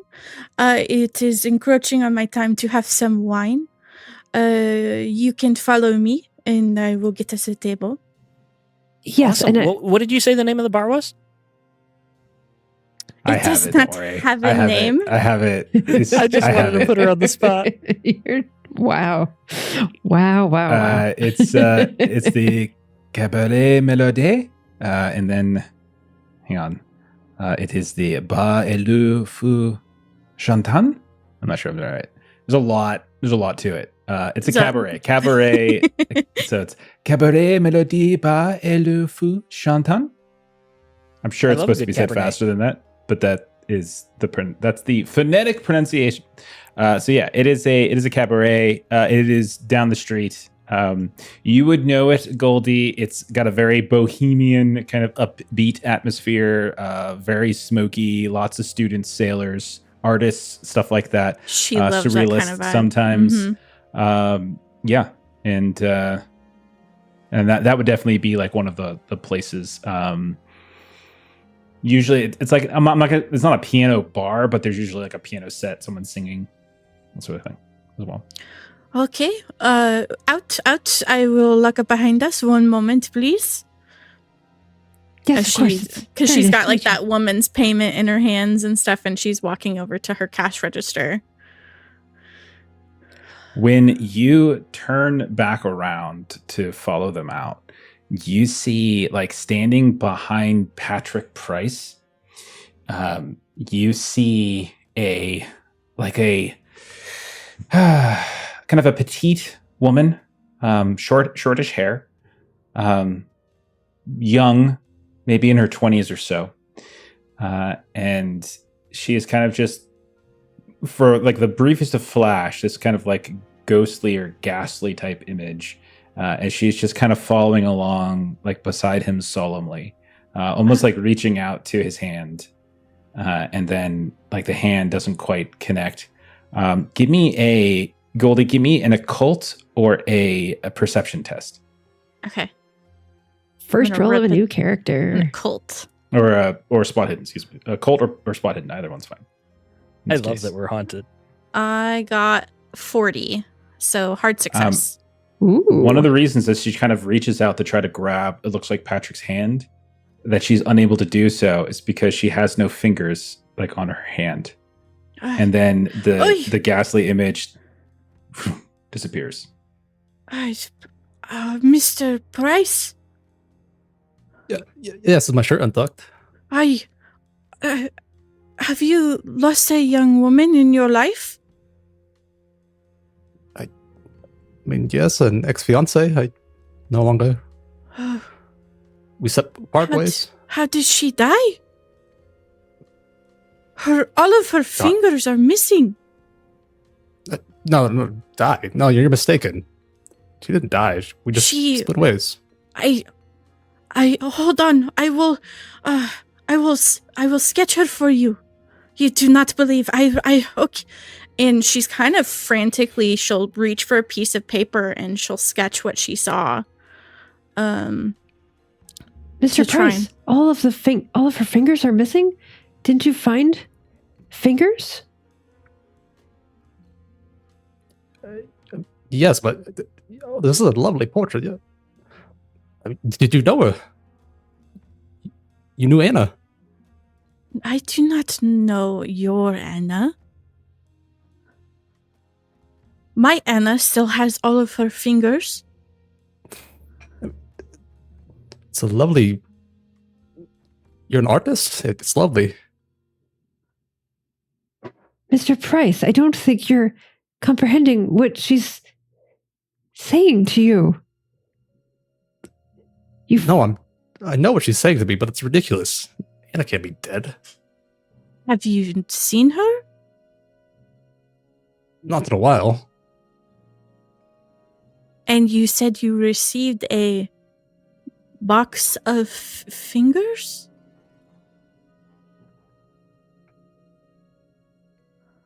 I happened to come upon a box, yes.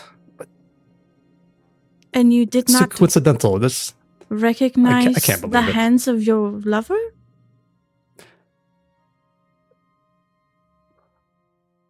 I didn't stand there and examine every finger. I knocked it over and ran out of there. Who goes through a box of Price, fingers? Your sense of storytelling leaves a lot to be desired. He has a man that is after him and is trying to make him suffer. And he set him up with this fake engagement party at this mansion in the middle of the night.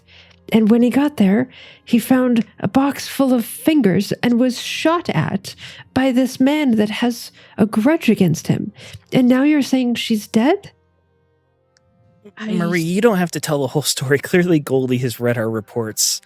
She's had them mailed to her. Like, that's how she knows all this information about Mexico City and everything. Patrick, your fiance, there was probably a picture in there. Winston Rogers is thorough, right? That's how she saw it. I have not been in contact with your Miss Winston Rogers. Right. Charles would not tell me either.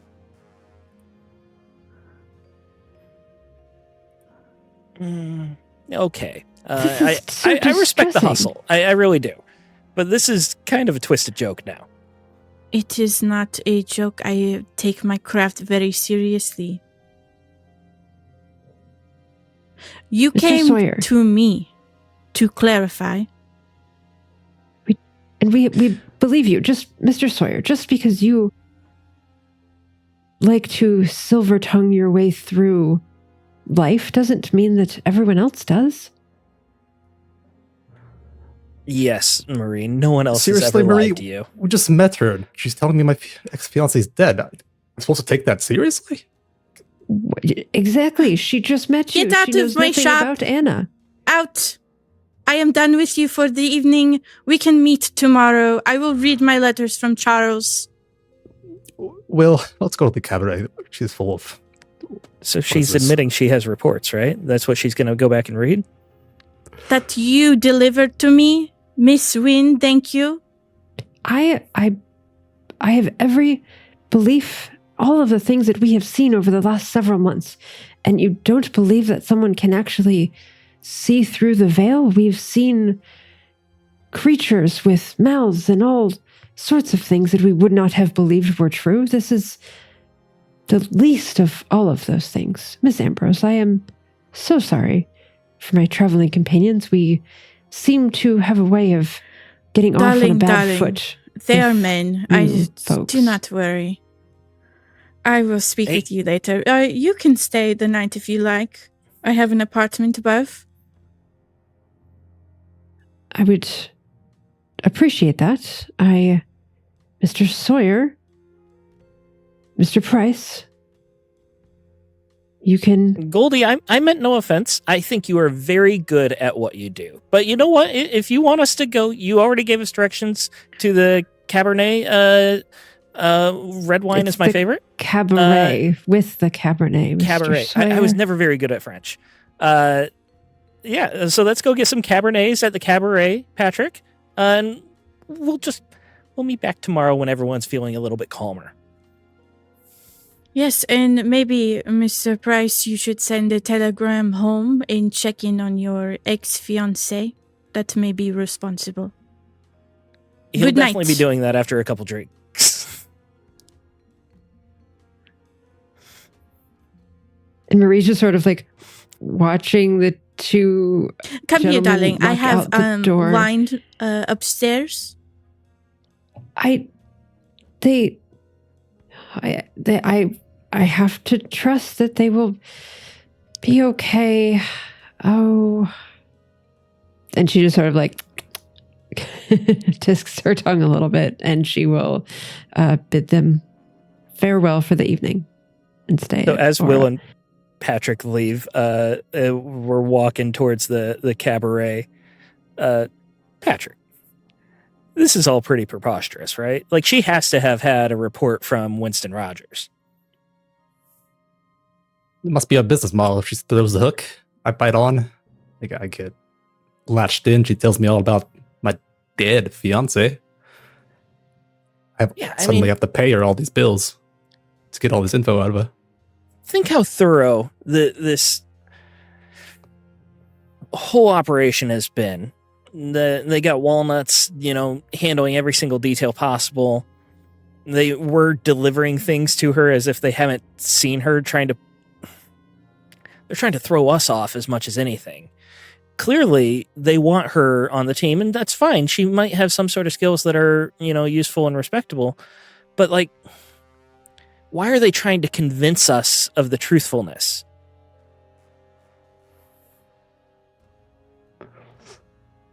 Something's at work here, but we'll get to the bottom of it. But she seems like a lovely gal. We'll see her in the morning. That's what I'm saying. She's fine. She has a ton of weird books in there. She's read a lot, and there's probably a lot that she knows about, study-wise. But I don't get why they would want us to believe that she's a psychic.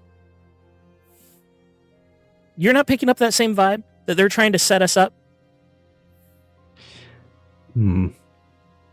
That she has more skills than she's putting on? That we should believe?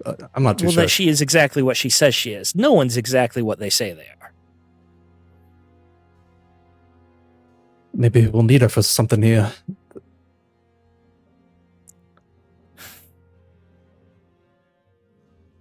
Patrick, I didn't want to bring this up either, but since the topic's kind of there, you were shot by likely Jack Pisner. Yes, I'm aware. Are you aware. not worried about him going after your fiance or anything like that? He already sent those threats to me earlier. I knew before leaving LA that he would.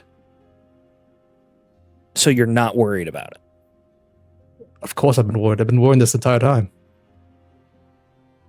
What are you doing about it? I haven't done much. There's been a lot going on, as you can see.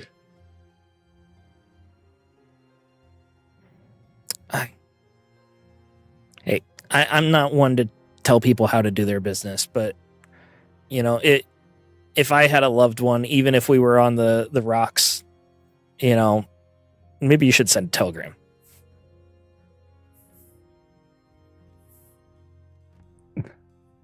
I'll take your advice. Cabernet.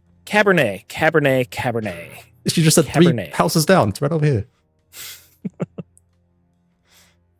All right, so We got 3 houses down. She said 3 blocks, but we knock on It's a not random hard door. to find. Yeah, it's not hard to find. It is a basement cabaret on this boulevard. You kind of hear the sounds of music. You see some people kind of going down, kind of down these exterior steps.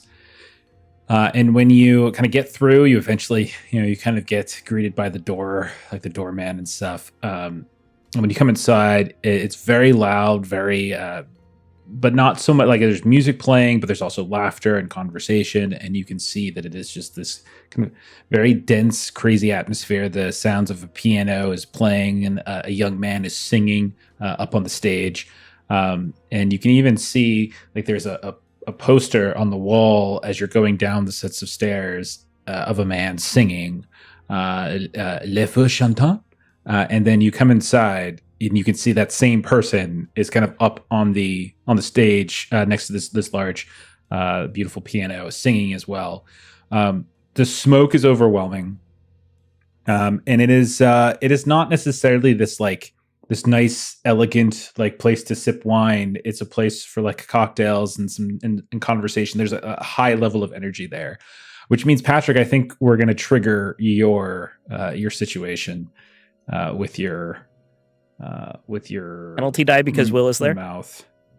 Okay. I don't know. Like penalty die maybe because of thoughts of Anna or on you. Maybe. I don't know. What do you think? I could be. Yeah, we can do that as like a her penalty. It'll be more difficult to not indulge, sort of thing. Yeah, I think so. That makes a lot of sense to me. So you need to do a power roll when you're faced with enticing opportunities. So give us a power roll with a penalty die.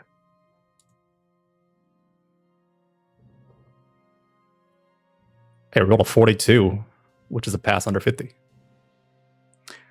Okay, so on both. Okay, so if you passed, then I think you're okay. You can kind of withhold from indulging. So you basically have full control over whether you indulge, and in this case, since you passed, you're good to go. Yeah, I'll carry an empty glass, or not empty, but a glass, just full around, give it a smell, just holding on to it.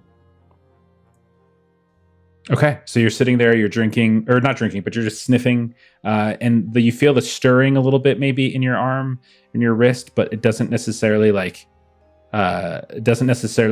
fully activate around you. And plus the place is so busy, like there's so many people here, you're kind of crowded and like up against the bar a bit, and so it doesn't really have the opportunity to fully like be seen by somebody else at the bar. So there's places to hide it. You've got to hide it underneath the bar, hide it underneath the coat, so you're able to kind of keep it out of sight. What about you, Will? I am partaking in the high energy festivities.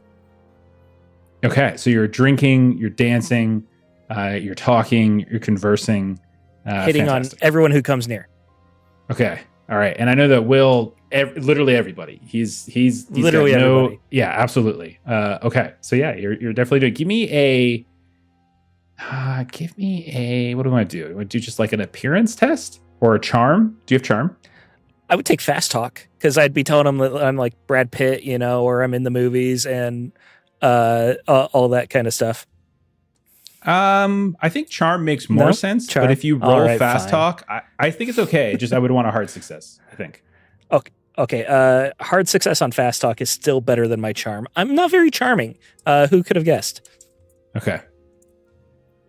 Yes, I am lying to them with my American accent. I'm telling them that I am FDR's son. They don't talk about me much in the newspaper. That kind of stuff. 45 with fast talk. I needed a 35. I'll spend the 10 luck. This is an important situation. Okay. So since you spent that, do we want to do like a smash cut to like the next morning, and you tell us who absolutely. it is that's in the bed with you that you wake up, you wake up in? It is the spitting image of Patrick when he's put together. He's got the very suave mustache. He looks like he's got like the very well coiffed hair and everything. Will has a type. Gustave Okay, do you know who else had a Dupois. mustache? Yeah. Okay, so there's a beautiful young man lying in bed. We see the sun kind of coming through these grandiose curtains in your hotel room. And we'll say you have your own room, that's fine. And we don't actually see Patrick. We just see the two of you kind of sprawled and tangled up together a little bit as the blankets and curtains, blankets and sheets kind of scoot around. We see a couple, bottles of like wine, half drunk. We see maybe like a cigarette or two, like in an ashtray that has long since burnt out. And this is like the state of affairs that Will is in when he wakes up this morning. I love it. What about Patrick? So does Patrick do any such canoodling this evening, or does he just kind of let Will go and then wanders back by himself? Yeah, I would have left home early. Let Will enjoy the place. Give me a spot hidden test. Spot hidden. Yeah. I was 72. I rolled 43. Okay, that's phenomenal. You said you left early, right? You left this place early. Okay, you look over, like you're not with Marie anymore. You're not with Will. You're on your own. There's no one here. I'll say for the sake, I'm assuming like girls' night. So Carmelita maybe would have stayed with Marie and Goldie. Yeah. So Patrick, you're all by yourself, and once or twice you get this kind of strange reflection in like a storefront as you start moving down the boulevard and heading back to your hotel from the cabaret, and you think you're being followed. I'll take a couple winding turns throughout the neighborhood. Try not to make it feel like, or make sure that I'm actually being followed, like 3 right turn sort of deal. Like they keep following me or not. All right, give me a little sneaky stealth test here to see if you can kind of give them the old loop-de-swoop. Oh, 97. That is a fail. Okay. You tuck down into like this little alley, and you like kind of hide for a second in a nook in the side of the wall of the building, and you kind of peek back out down the boulevard. You see a group of people move past, some laughter and such, and you hear a voice suddenly speak up from behind in the alley itself. And it says something along the lines of like, "You have gotten better, Mr. Price, but not so good that one trained as I could not find you." I'm sorry, do I know you? You look over and you see the face of Captain Louis Moreau, your French Foreign Legion friend, not in uniform, so that's maybe why you didn't really recognize him. He's dressed in just sort of basic clothing. He doesn't actually look quite well. He does not look clean shaven. If you recall that Louis had a mustache and he was clean shaven otherwise, and he was like this. He was kind of a in charge kind of man, and you haven't seen him for a few months since Ethiopia. But he looks a little more disheveled, like he's let his beard grow out a little bit more. It's not like a full beard, but it definitely looks like he's got some growth.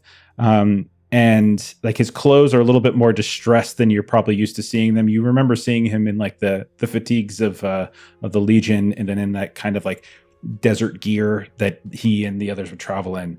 And he's got like a small little knitted cap like over his head, and the curls of his hair, like he hasn't had a haircut in quite some time. As a barber, this is probably something you would easily see. But he looks at you and he says, I thought it might be you. I was initially surprised to see a familiar face on these streets. What brings you to Marseille, Mr. Price? Are you looking for me? No, it was just a stop on our way to Malta. What are you doing here? This is where I am from. I am on leave. And you can see like he says that and kind of looks behind you. Are you here by yourself? The others are with me. They're spending time elsewhere. I see. Are you continuing your quest? Yes, it hasn't stopped. It's leading us here in Europe. Is it now? Curious that our paths would cross in this manner. It is. How are you holding up?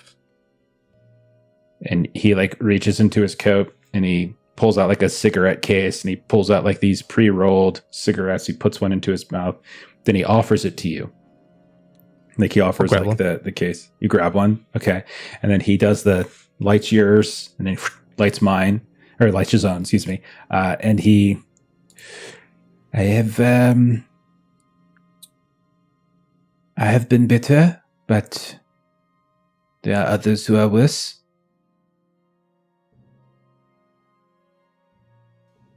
Same for me. I'm quite well. You see? And he kind of reaches up and he grabs. And he's kind of staring at you pretty hard. And it's at this time you probably smell booze coming off of him as he kind of gets close and he hands you the cigarette. You can smell the booze on his breath come out. Are you going to be in Marseille for a long time? Only until the plane is ready. We are flying out. I see. There are no dangers here, then, that I should be worried about? Nothing here. It's just a stop. I see. And where are you headed next? We're headed to Malta. Have you been? Have you heard anything of there? I have been there, yes. Not for some time. Valletta is a beautiful city.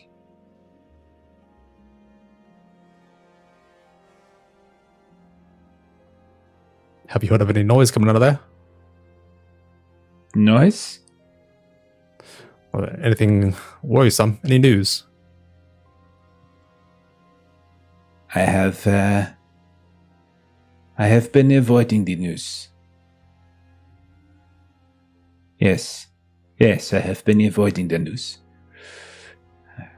Takes a long drag. And this is like, again, it looks like a far cry from like the captain, the man of who always seemed like in control, right? He seems definitely as much more disheveled than you remember him to be. I am sorry, Mr. Press. I have not heard anything.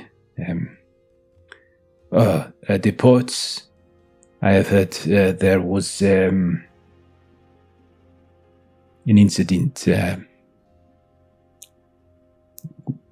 Some sort of ship, perhaps. I don't know for sure. Anyhow, well, it was good to see you.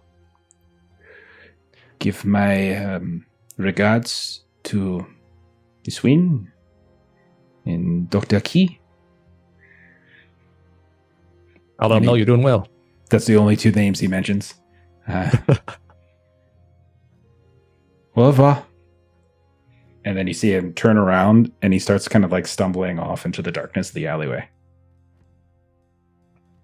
I'll let him be and go on my way. Okay. You go back.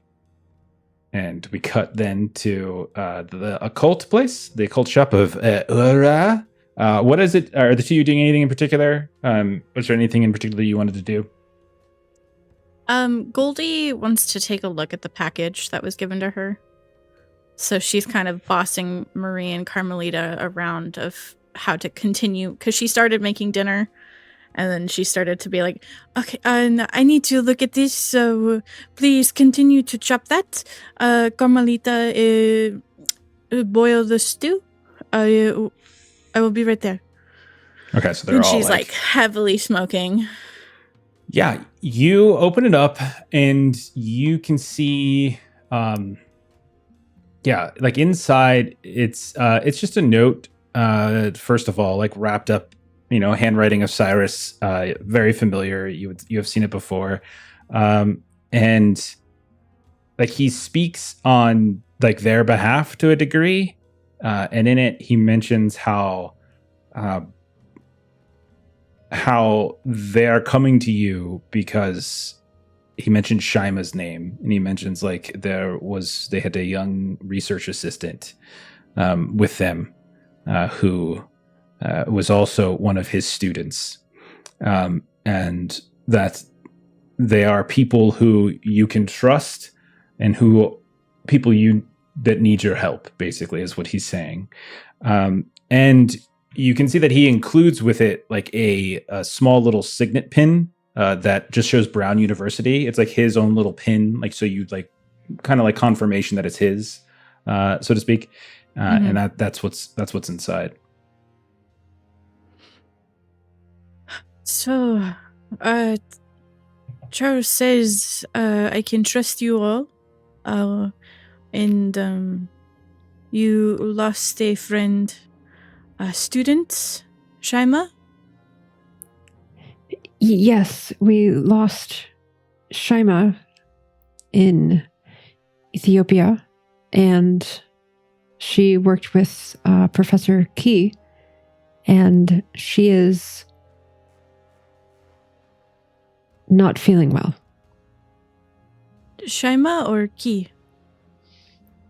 Dr. Key is back home and not feeling well. We must assume the worst for Shima. We didn't see what happened, but we must assume.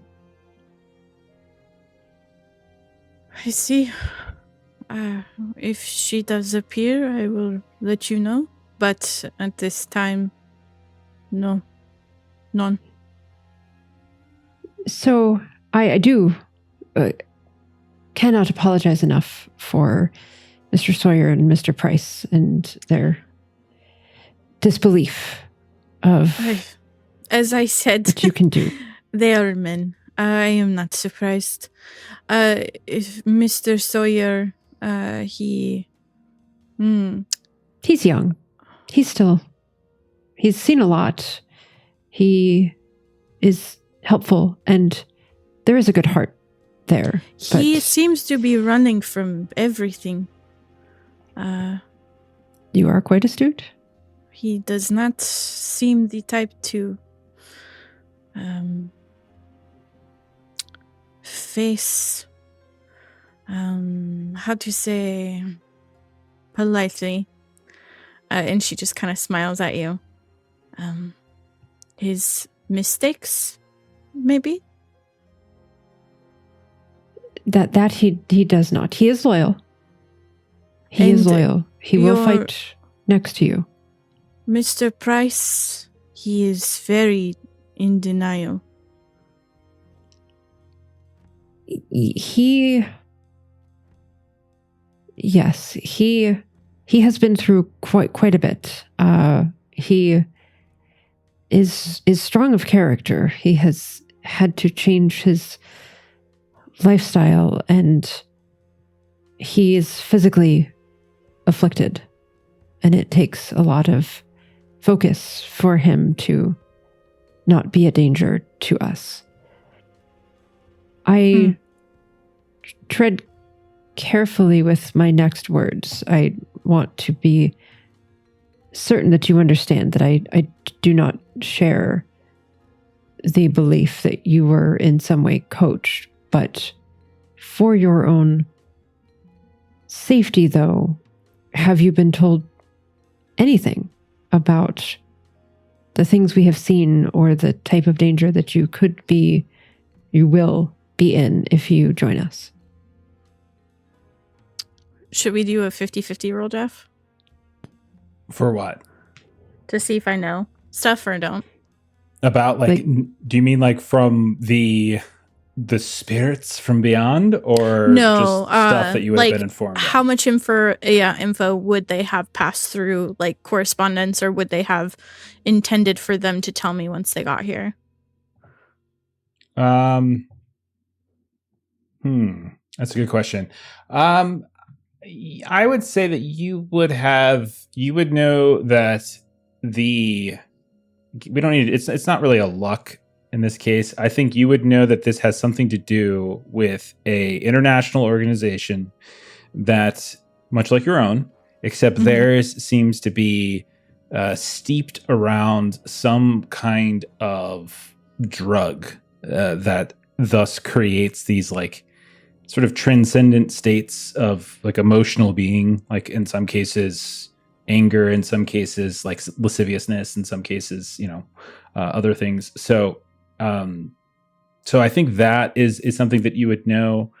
And I'm sure that you would have probably gotten briefed to some degree on some of the research that Cyrus and Carmelita and Will did in terms of like digging into the pantheons that have been cropping up in some of the research, like the research from UCLA and Trammell's. And so like some of that there, you would probably have a brief. I don't know, like you don't have like Cthulhu mythos as like you don't have many points in it, right? Like you don't have any points. I have in it, 10. Oh, you have 10. Okay, so like some of that then would be like there are names of like gods or beings and things that have probably cropped up. And so we could even say maybe part of your 10% comes from like some of the debriefs that you've been getting from Cyrus's like notes to you. Yeah.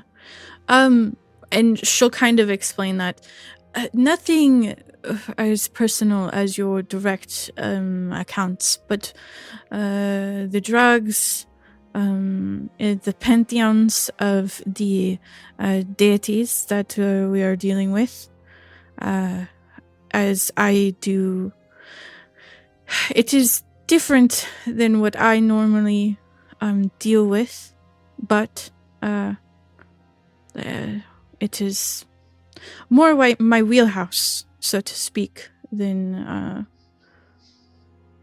Mr. Lanfear. I am a bit more open. I am glad that you are not coming into this as naive as I did. I am actually a jazz singer. That is how I made what little money I made in the last handful of years, and little did I know that I wanted to get out and see the world and see the beauty that is out there to be seen, and little did I know that I would have traveled to Mexico City and Merida and Ethiopia and Bangkok and found myself running for my life in each of those places. This is dangerousness that we are intentionally seeking out. I understand, but I too also... I am aware of the bizarre. It has been my entire life. I once wished to be normal as a child, but when gifts are passed on to you, it is your duty to bear them and do the best that you can with them. And from what I have heard is a duty has been passed to you and now onto me as well. And that is a duty that we must see through. I believe we have a liar of the great beyond to put a stop to. Yes, we have. There's much ahead of us. It's interesting that you say you wished for normalcy. I just left a letter for my mother in case I did not return, of the sort that she wished for nothing for me but normalcy, and I have done my best to run away from it. But that's his parents' job, is to want stability for their children. They want them to succeed, but also to be safe. And I am aware that this is not safe, so she rightfully does not want you to participate. But as I said before, there are higher callings that must be responded to and listened. When When Mahatmas speak, you must listen. We do try. I'm very glad to make your acquaintance. We've been studying things in books. Well, I have not been reading the books. That was Dr. Key and Shaima, but we've been reading about things, and they're always so much worse when you see them and try to fight against them. There are dangers in reading these types of books that Charles and I enjoy. It is like that saying about looking into the void and it looks back. It does, and it changes you. It is what you do with those changes that matter. I hoped to be changed as a result of traveling the world so that I could write better songs and have a better experience for performance. But I wonder if I will ever find the same joy in standing up in front of a audience of drunken folks and not judging their ignorance. You are in that stage. You will heal. And eventually, again, you will find happiness. A different happiness, maybe, but happiness nonetheless. You may have to move like I did. I was born in Rhode Island, Providence. And things happened to me there that I had to leave. I could not stay. It did not matter what my family said or Charles. I had to leave, and I did. I think you're confusing Dr. Key's dad with Cyrus Lanfear. I might be. I'm thinking I'm going crazy. Like, right? I might be this whole time. I'm like, I think it's Cyrus. Oops. I think your old character's dad is named Charles. Yeah. It was even I was in the chat, so I'm like, I'm the one that's wrong, Yeah, I'm right? like, wait a There's second. so much lore in my brain. Okay, Yeah, Cyrus. there's a lot of stuff. Yeah. Yeah. No, you're doing great. Well, I am from Chicago originally, but I saw much in my younger days. Chicago and speakeasies and all of that life seemed so exciting and how foolish I was. Until you are older and you look back and you're like, oh wow. I have had many of those moments. I don't know that I will be much older than I am now. This business has been very dangerous, and I should actually, and I'm imagining that a lot of time has passed, sort of in this conversation. Yeah, we're eating dinner. Yeah. So before kind of ending the evening, Marie will sort of at some point almost get anxious. And, we've been drinking wine and whatnot. And she will sort of just almost abruptly sit up and just say, I should check on them, make sure they're okay. Will does have a good heart, but he wants Mr. Price to enjoy life. And Mr. Price, it's dangerous for him to enjoy life now, and that I should go. I should check on them, and I will. Thank you. It's been lovely. I'll help clean up when I come back. And Marie will just sort of get up and just leave fairly abruptly. Yeah, and Goldie will kind of like shake her head and laugh, and she will follow behind you with Carmelita. I will make sure that, and she's speaking to Carmelita at this point, that you do not get lost. Let's go. So we'll cut. We'll say we start up in the morning, maybe. Cut because at this point, Will, we've already kind of taken care of him. Patrick makes it back to the hotel without issue. Maybe morning we'll kind of come around and we'll see somewhere in the lobby of your hotel, maybe all of you kind of starting to slowly kind of come together, like Will stumbling down from his room, or maybe even Frank has to come and like kick the door a little bit to wake you up, and you're kind of stumbling down with your friend for the night. We see Patrick, we see like Marie and Carmelita, and maybe Goldie's there. But you also see Frank Kearns, and so maybe like over some kind of breakfast, like croissant and coffee. Like down the street, there is Café Riche, which I think is like a historical cafe. I'm not sure. I think that's where like the surrealists and stuff were hanging out at one point, like André Breton. I could be wrong. I didn't do as much research this time around as I should have. But we'll say like Frank says to all of you, it's just like we're ready to go, and I don't mean to rush anyone along, but kind of pricey.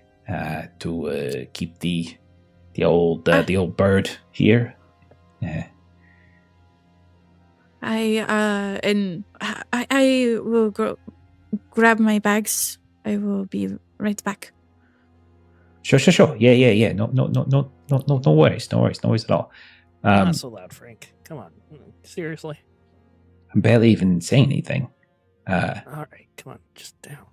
And he kind of leans over. I guess I'll keep it down a little bit. That's a good idea. It's like, check, please. Like right in your ear. Like he calls it out. And he calls it again in French. Whatever that means. Okay. So, Ashley, was there anything else that you wanted to show or do before you leave your little town here, your little area? No, there's just like a brief scene of where she's kind of passing along the keys to her shop to her grandmother, because she's the only other like it skipped her mom to her, so her mom doesn't have the gift, but her grandmother did, so she's taking over doing ghost portraits and whatnot while Goldie's gone. God, that's just and like her grandma's name is Antonia. Side. Antonia? Okay. Yeah. Got it. Good to know for the future. It's like the rules of twins where they always like skip a generation kind of thing. Yeah, like on my dad's side, there's like a fortune teller gene, so to speak. And I did a folklore research project on it when I was in college, like going back a couple generations, and like literally every other generation had like a site, whether they did or not, who knows. But like that's at least what the belief was. Yeah. Okay. So if that's the case, we'll say the next time we see you all, we see like kind of this mixture of things of Will being a little hungover. Patrick, you got a decent night's sleep. We got Marie and Carmelita, and then eventually we see Goldie arriving at the Skylance, where like Frank is kind of looking around and kind of waiting for y'all, and then we'll see the plane itself, and then takes off. Did any of you bring any books or anything for the travel, or did you leave that all behind with Cyrus? I would say Marie read the book that she was just given right before we left. Yeah. So she would be reading the travelogue. Okay. I like it. Will brought the Revelations of Glaaki because he wasn't able to finish it. He just skimmed it. The Revelations of Glaaki is like a huge series of volumes. The 12 volume. So. Yeah. It's a book of 12 volumes. Can I bring half of them? Can I bring the 12th one that no one else has? Give me a flashback scene briefly. How would you have either convinced Cyrus Lanfear to let you take it, or stolen it from his possession at the library? To be fair, they do belong to Will. So if he did steal them, they wouldn't actually be stealing. It would be rightfully claiming. They all actually belong to Janet Winston Rogers, since all of you are under her employ. So, no, we did not sign work for hire contracts, and if we did, Will did not read the fine print, so it doesn't apply. More than anybody else, you are indebted to the Winston Rogers family. You damn well know. So there would be a point where Will was absolutely calling Cyrus his research assistant and asking him to check this paperwork and this paperwork and this paperwork. And there would be a point where Will just like knocks over a pile of books and papers, specifically whatever Cyrus had just been working on, to be extra frustrating. And then when he goes to clean it up, Will would just slide a couple books into his bag. Okay, give me a sleight of hand test then. That's fair. My sleight of hand sucks, though. That makes it more fun. I rolled an 8. Sleight of hand, that is a hard success. Check the box. Nice. These dice have been hot tonight. So in that like last scene with Cyrus where the part we didn't see was like maybe, you know, after he like kind of gave you the material for Goldie and you all left and stuff, maybe there was a moment where you and him were like kind of arguing for a brief period over like whether or not to keep the volumes here. And he's just like, these are very delicate. These are, you know, like he's concerned about whether or not they would survive I travel. get they're precious, and if they dent, it's a problem, and it'll be fine. I'll take care of it. And as I do this swipe, just knock over a whole bunch of delicate books. And so wait, so you're saying you're taking them, knock over a bunch of delicate books? Are you sure you're not saying? Books. Okay, all right. So if that's the case, then then it sounds like you're still arguing with him, and so he'd just be like, no, Mr. Sawyer, I must insist, Miss Winston Rogers, in with Dr. Key's absence, she has put me in charge of ensuring the collection of materials that we've collected now, that they stay within the hands of those who are going to read and use them responsibly and ensure that they remain in good working order. These are not the type of tomes and books that you can get anywhere, any bookstore on the street. I don't know if someone of your talents is best to keep them. No one knows more about how hard these books are to get than me, because I'm the one who got them. And, you know, I could pull down my pants and show you the scar that I took getting them, but I'll just save you the trouble. I'm afraid I'm going to have to insist, Mr. Sawyer. Again, Miss Winston Rogers has given me authority in all of this in Dr. Key's absence.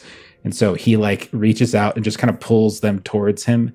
I like your associate, Miss Wynn, I could find something else that you could read during your travels that might not be as valuable and as obscene.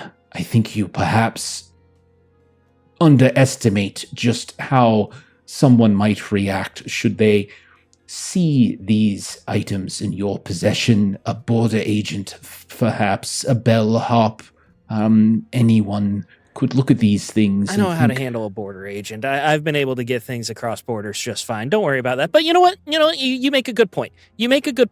I'll leave them all here. All these books will stay right here.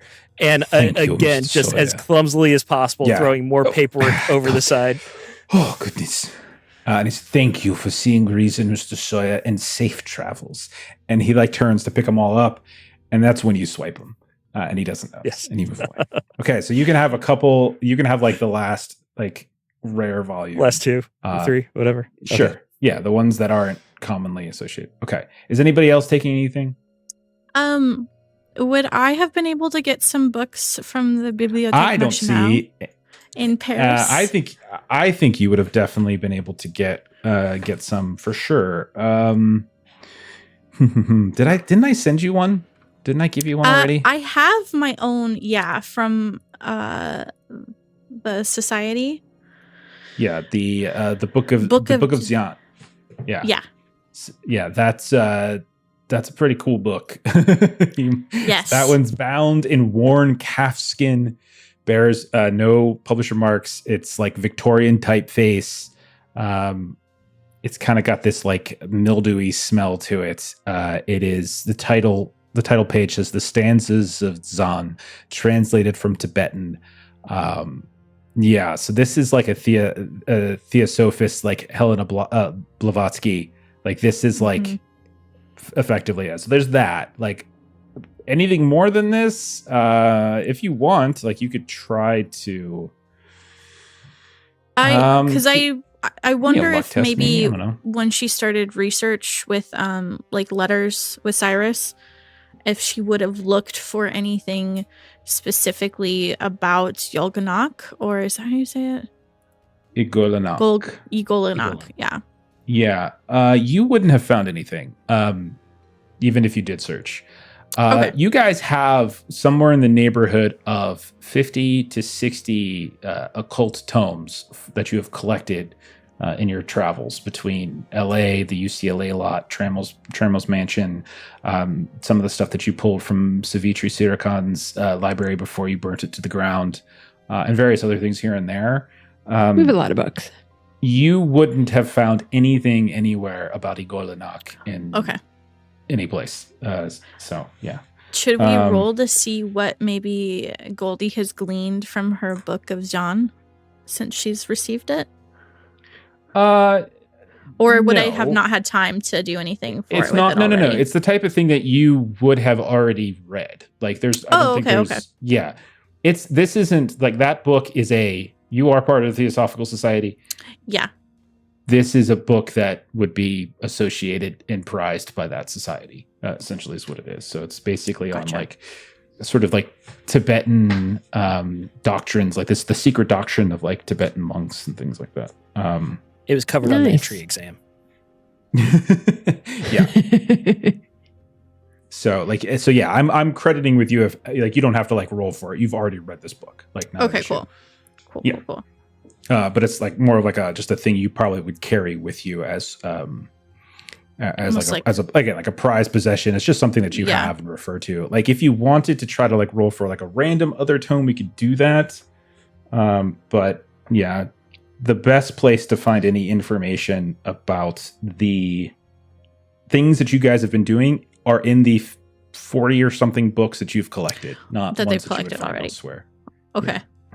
Yeah. Okay. All right.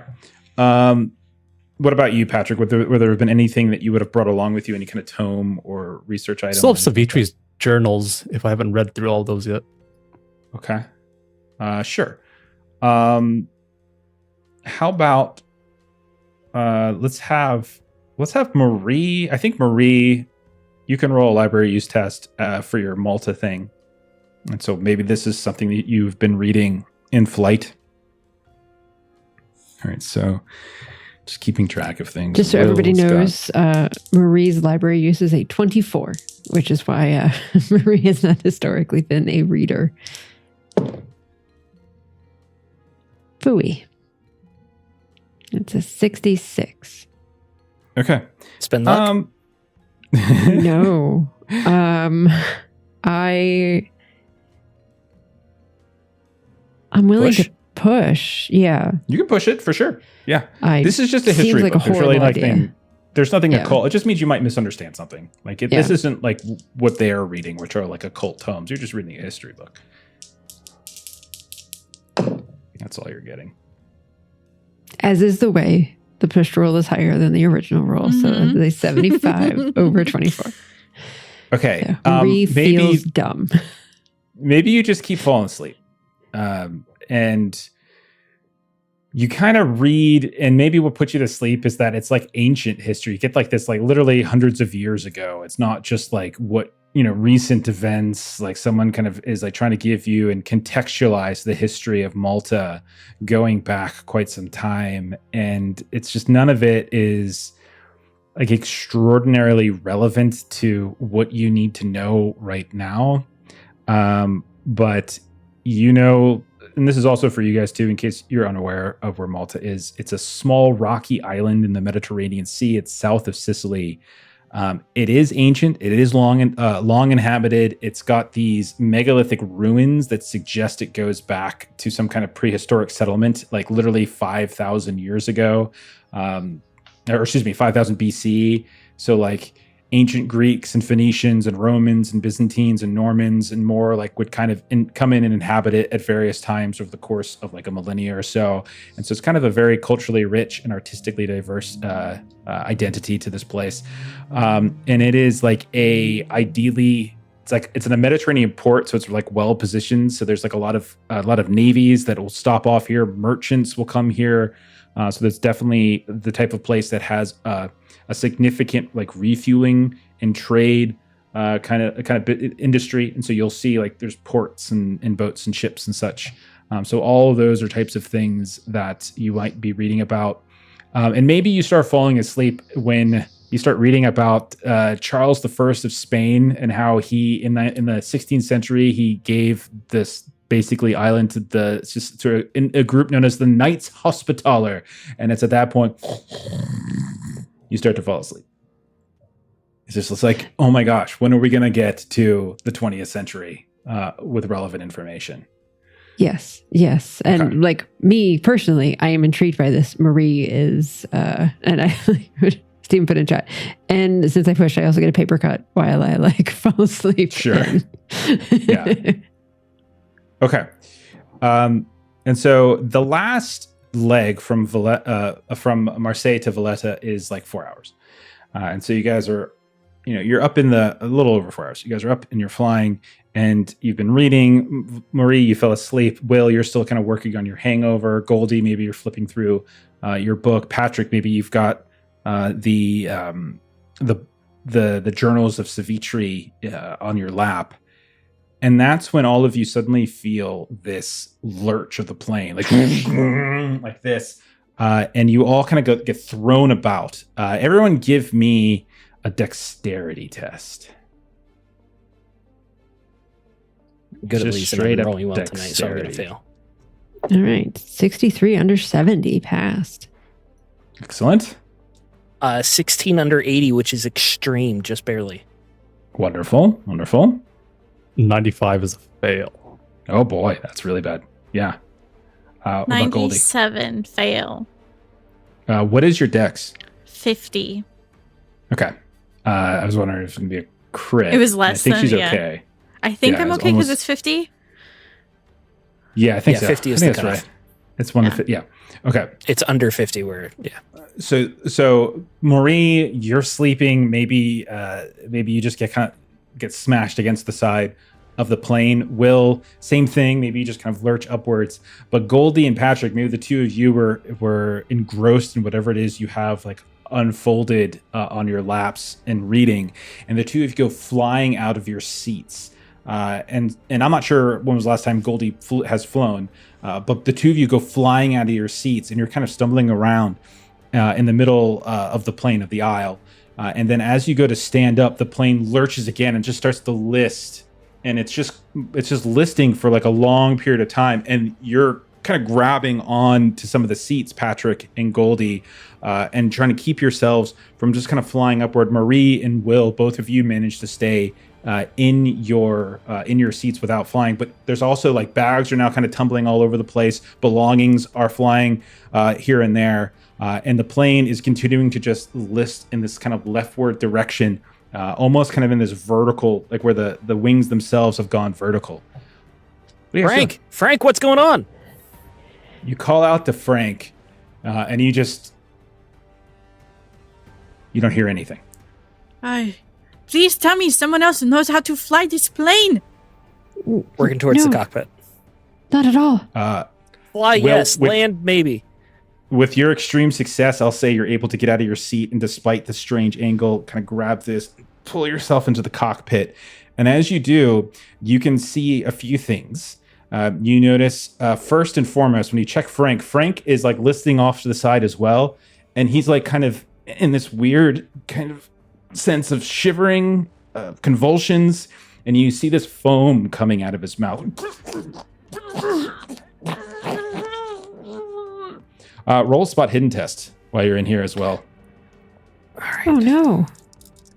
Spot hidden is 51. That is a 50 exactly.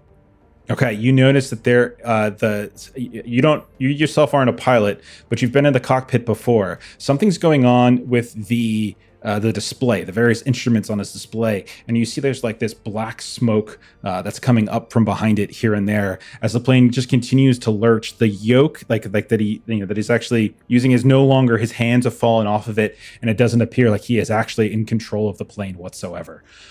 What is Marie? I'm going to give you the next because you managed, like you're suddenly up and awake, but you're falling out of your chair. You managed to hold onto the sides of it. You can see Patrick and Goldie and I'll say Carmelita. You can see her head smashes like against the wall, and then she is like you think she's unconscious because she's just folded up on the ground on the side of the plane that is kind of tipped to the bottom. What is Marie doing? We've got to get everyone back in their seats, and so so she's going to help kind of anyone that isn't kind of loose. So Patrick or Goldie, she's going to try to like get them kind of back, help them get back in their seats so they can kind of get their belts back on again. So you reach out and you're able to kind of help pull Goldie maybe back to her seat. That's fine. Patrick, what are you up to? You're kind of getting tossed around a little bit as you got thrown from your chair. You see Will move up to the cockpit and he's calling out for Frank, and then you also just like the entire plane is just listing off to the left. What do you want to do? What's going on, Will? Do you need help up there? I'm hanging on for dear life. Frank's out of it. He needs a doctor. I'll try to make my way towards the cockpit, see what's going on with Frank. You start kind of pulling yourself forward, kind of kind of like losing your balance here and there. And the three of you, so like Will, Patrick, and then Frank, it's a very small cockpit. It's a single seater. And so there's not a ton of room in here. So you're all kind of cramped. And so you kind of see everything that Will's seeing too. You see that Frank is foam coming out of his mouth. You can see that the instrument panel itself is going haywire. You see dials that are kind of spinning and turning. You can see numbers that are constantly riffing. And you can see like there's smoke coming up from behind or within the instrument panel itself.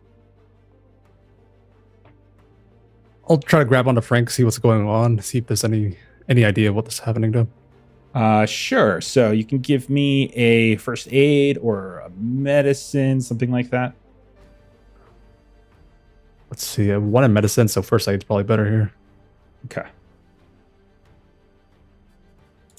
That'll do. What do you got? Looks good. I got a 40 under 76. Okay.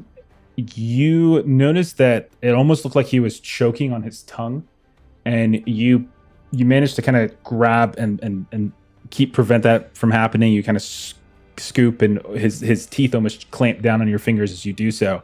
But that doesn't seem to stop the convulsions, and it doesn't seem to stop the foam, but it does seem to stop him from just choking to death. And he's having some kind of seizure. His eyes are kind of rolled back in their sockets, and you can't even see him anymore. And he's just in this constant shivery state.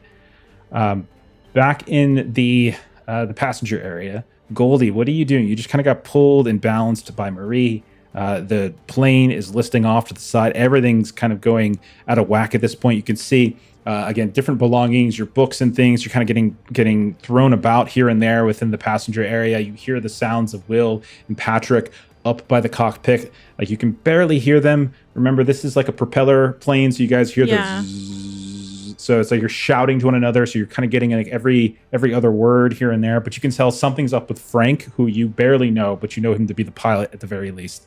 What is Goldie doing? She would assist Patrick with getting Frank out of there so Will can right the plane and like get us corrected because it's so small. So her focus is just helping clear that space. Okay. So is that what you're doing, Patrick? Or are you just trying to like pull him out of the chair and like kind of pass him back to Goldie? Yeah, I'll pass him back, get him into the passenger chair. Okay, there is no so you kind of drag him back to one of the chairs back in the passenger area. And Goldie's just clinging to him to try and keep him righted until the plane gets corrected. And you like kind of strap him in. Yeah. And she's like maybe Goldie's got her fingers to press his tongue down so that he doesn't choke or I don't know the actual way to do such things. Does Goldie have medicine? I don't have medicine. I have first aid. Bev was our medicine girl. Yeah, that won't give you anything new. Okay. Meanwhile, up in the cockpit, Will, there's an open chair. The plane is still listing. The instruments don't seem to be working, and the instrument panel itself seems to be smoking. What do you want to do? I would like to operate heavy machinery, or drive auto would be preferred. Yeah. Yeah. I mean, piloting would probably be what I would be asking is that for a here. skill? Oh, okay. It is. It's yeah, very that's much as good is. as operate heavy machinery. Yeah. It's all ones. Okay. It's all Yeah, ones. we're all ones. Oh, I baby. checked. You guys are screwed. Yeah. Okay. But yeah, I'm jumping in the seat and pulling on that joystick and yawn instead of yeeing. Okay. Give me a piloting test. Oh God. Oh God.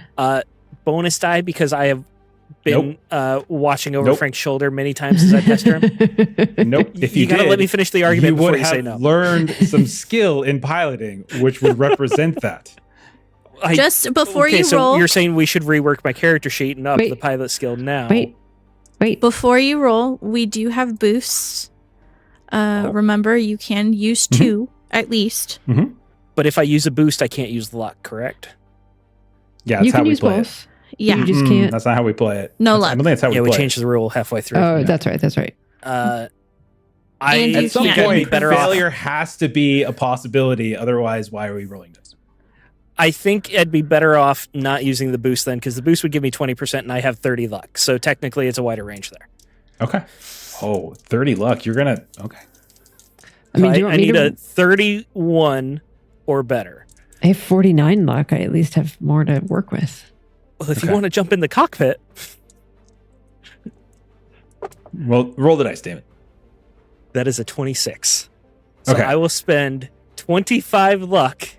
Okay. Okay.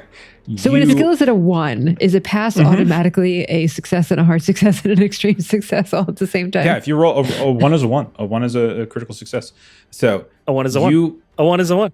But he spent luck. You're pulling the stick. You're realizing as you do so, it is really hard to do this. This feels harder than it should. And as you kind of get it and balance out the plane, and you can like as you're, like you said, you've looked over his shoulder before. You balance out the wings. But then as you once you get it balanced and as you go to maybe ease up a little bit on the stick, suddenly everything just starts listing again. And then you have to pull it right back as if you're having to constantly adjust it, constantly keep it in place. It's like the plane just wants to do this and you're holding it. And not only that, but as you're holding it, you see something moving about on the plane's dashboard itself. This small little kind of white spider that as you're suddenly leaps from the panel itself onto your hand, and I'm going to make a little scuffling test. Well, not scuffling, that's what it is in Trail of Cthulhu, but I'm gonna make a little test to bite you. Oh my gosh. And I'm gonna say if you choose to dodge or fight back, that does mean that the plane's gonna lurch again. So it's up to you. If you want to do it, you totally can. I'll tank it. I keep the plane. Okay, so you look down and you see the spider crawling up your hand, and then it kind of gets right to your wrist, and then sinks these fangs right into you.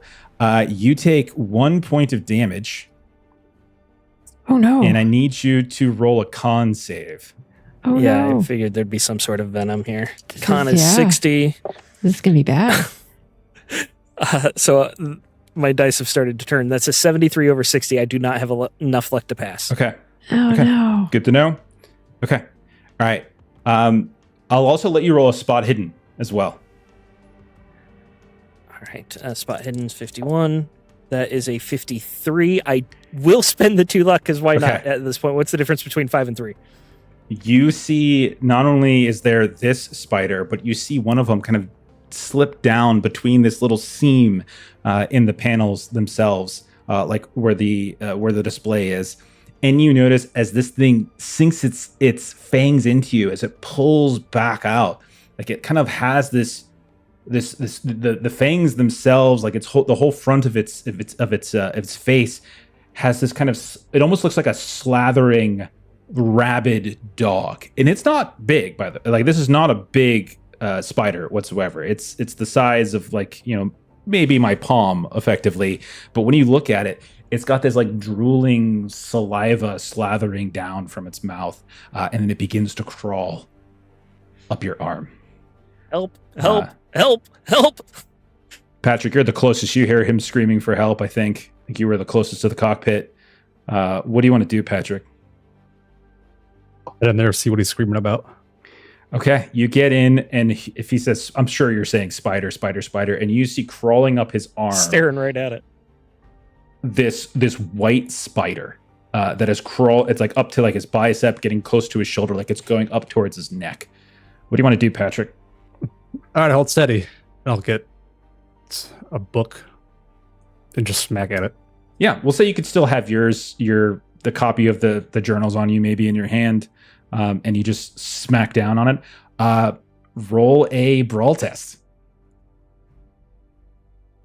Better that Patrick did it. He's got decent brawl. I got some brawl. Oh, Ooh, let's go to 6 extreme. Oh yeah, you do. Okay. Wow. And so I'll say without any, this is not going to harm Will in the slightest because of the extreme success. You just in one shot smack. When you pull the book away, you can see the utterly obliterated spider on the other side of it, and this kind of slick, kind of orange goo kind of smothering along the sides of it. Okay.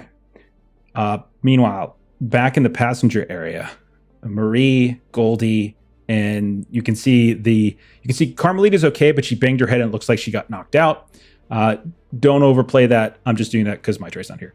And then you also see the body of Frank Kearns, who is having this horrific seizure and this kind of this orangey foam coming out of his mouth. Either one of you, any order, doesn't matter. We're not being too precious yet with initiative. I would say Marie would be very concerned with Frank looking poorly, so I think she would rush over to him. You know, obviously they've done a lot of traveling together. Okay. She's not great at first aid, but she'll give it a whirl. It would actually be medicine. First aid was done, so there's nothing more that first aid can do. Patrick has already protected him from choking to death, and that was all that first aid can do. The only thing that you could do now is medicine, unfortunately. Goldie doesn't have more than one in medicine, right? I don't. I can try though. You have more luck. So by that logic, you should actually try it because you've got more luck to spend on a success. Okay. It's a spider. Is there any kit on board? An emergency kit. I'll yell back to the. Can Marie look? There's definitely a first aid kit. I'm not going to make a luck roll. There's no reason there wouldn't be a first aid kit on board, and there definitely is a first aid kit on board. Okay. I am not equipped to handle this if it is a poison. Just do your best. Let's rip it. Okay, so you can take. So a couple things are going to happen before you roll that. Are you going and getting the first aid kit? We can hold it. Like whatever you rolled, we can keep it. I haven't seen it yet. Yeah.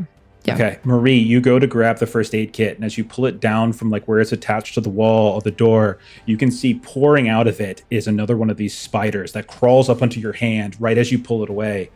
And I'm going to make a little test. You are not engaged with the thing, so you can actually roll to dodge or fight back if you like. Yeah. Okay, I'll try dodge. I've got 35.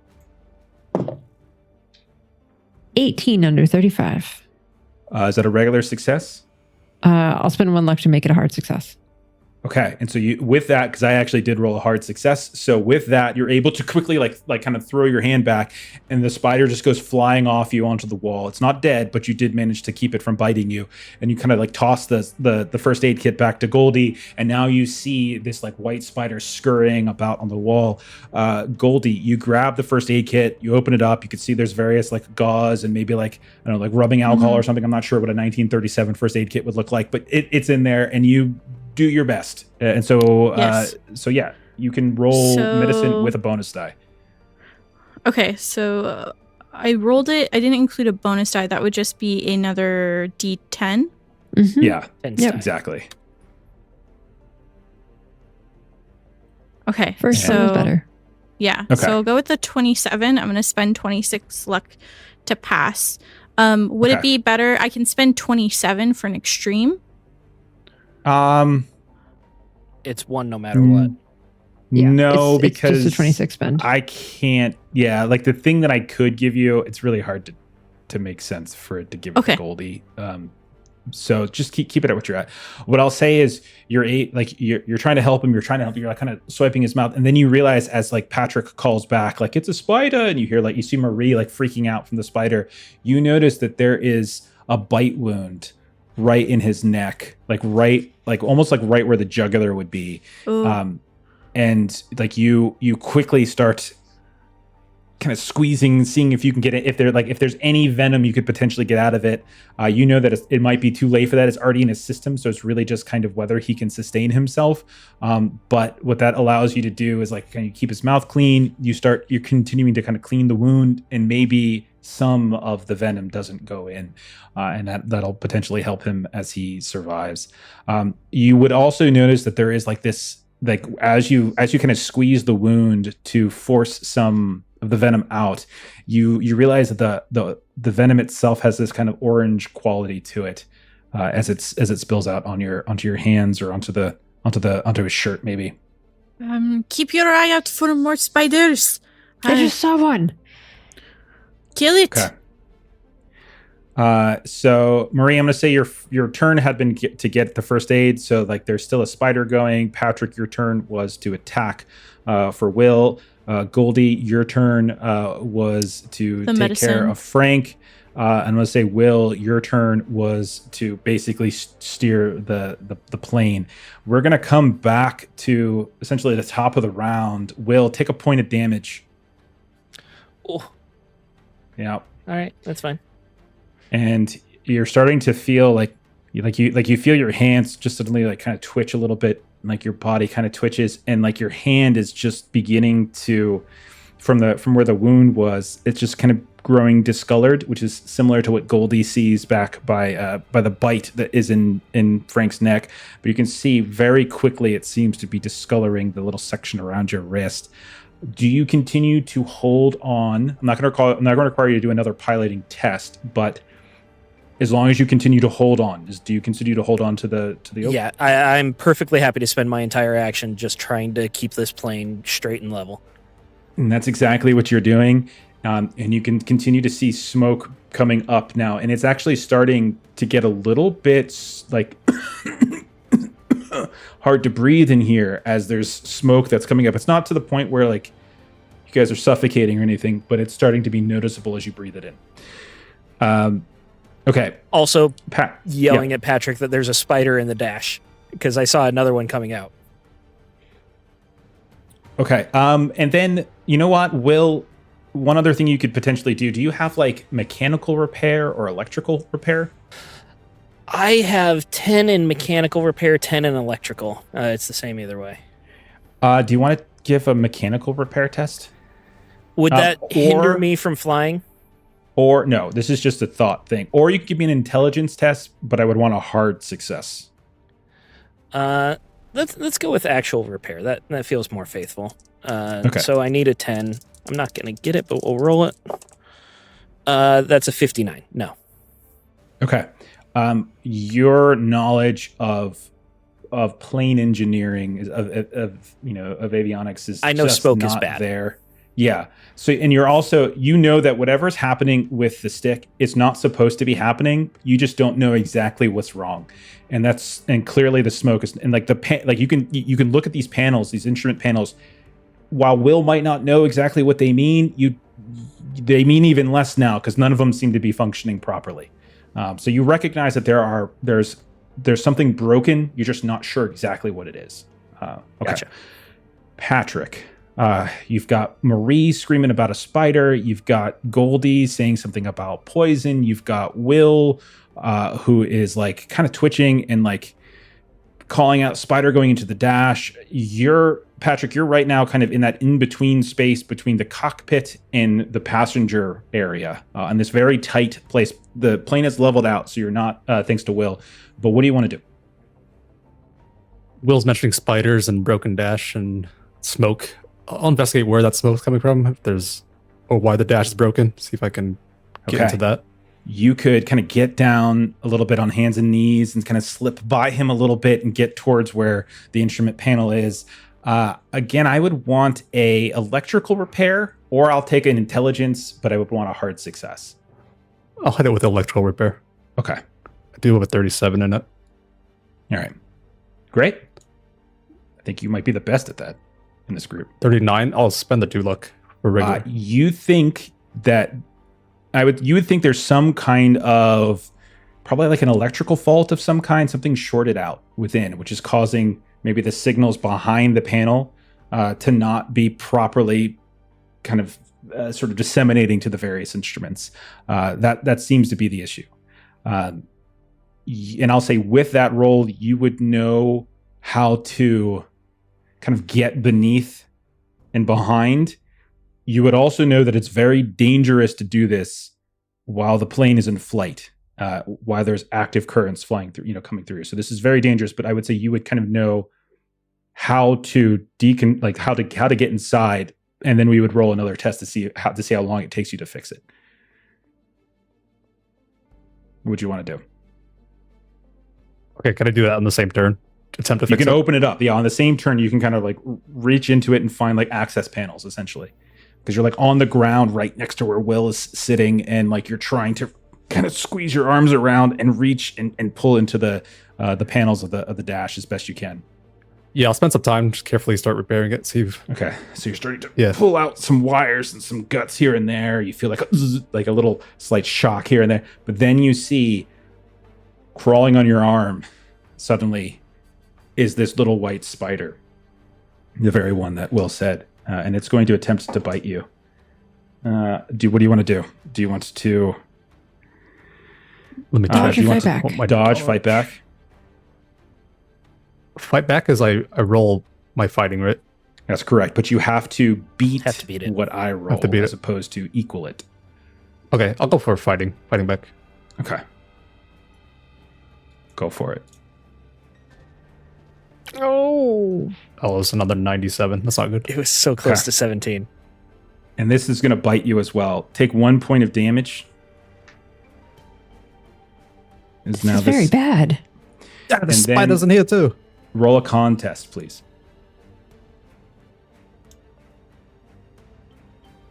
Oh my gosh. 91. Come on. Holy That's crap. Do you have Okay. 11 luck?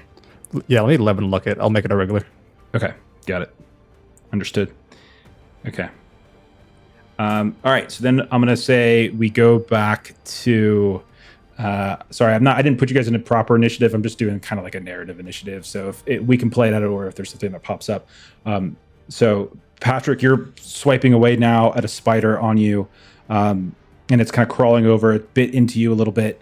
And then we cut back to Marie. Marie, you can see this spider is like skittering across the wall. What do you want to do, Marie? Can I make an argument for throw? That I want to throw something at this to smash it? Absolutely. Yeah, I Okay. think so. Yeah. All right. So I might say that she'd kind of like toss the first aid kit kind of back to Goldie, and she like just dumped the kit, and so she has like the case of the kit that she's gonna like throw at the spider. Okay. Go for it.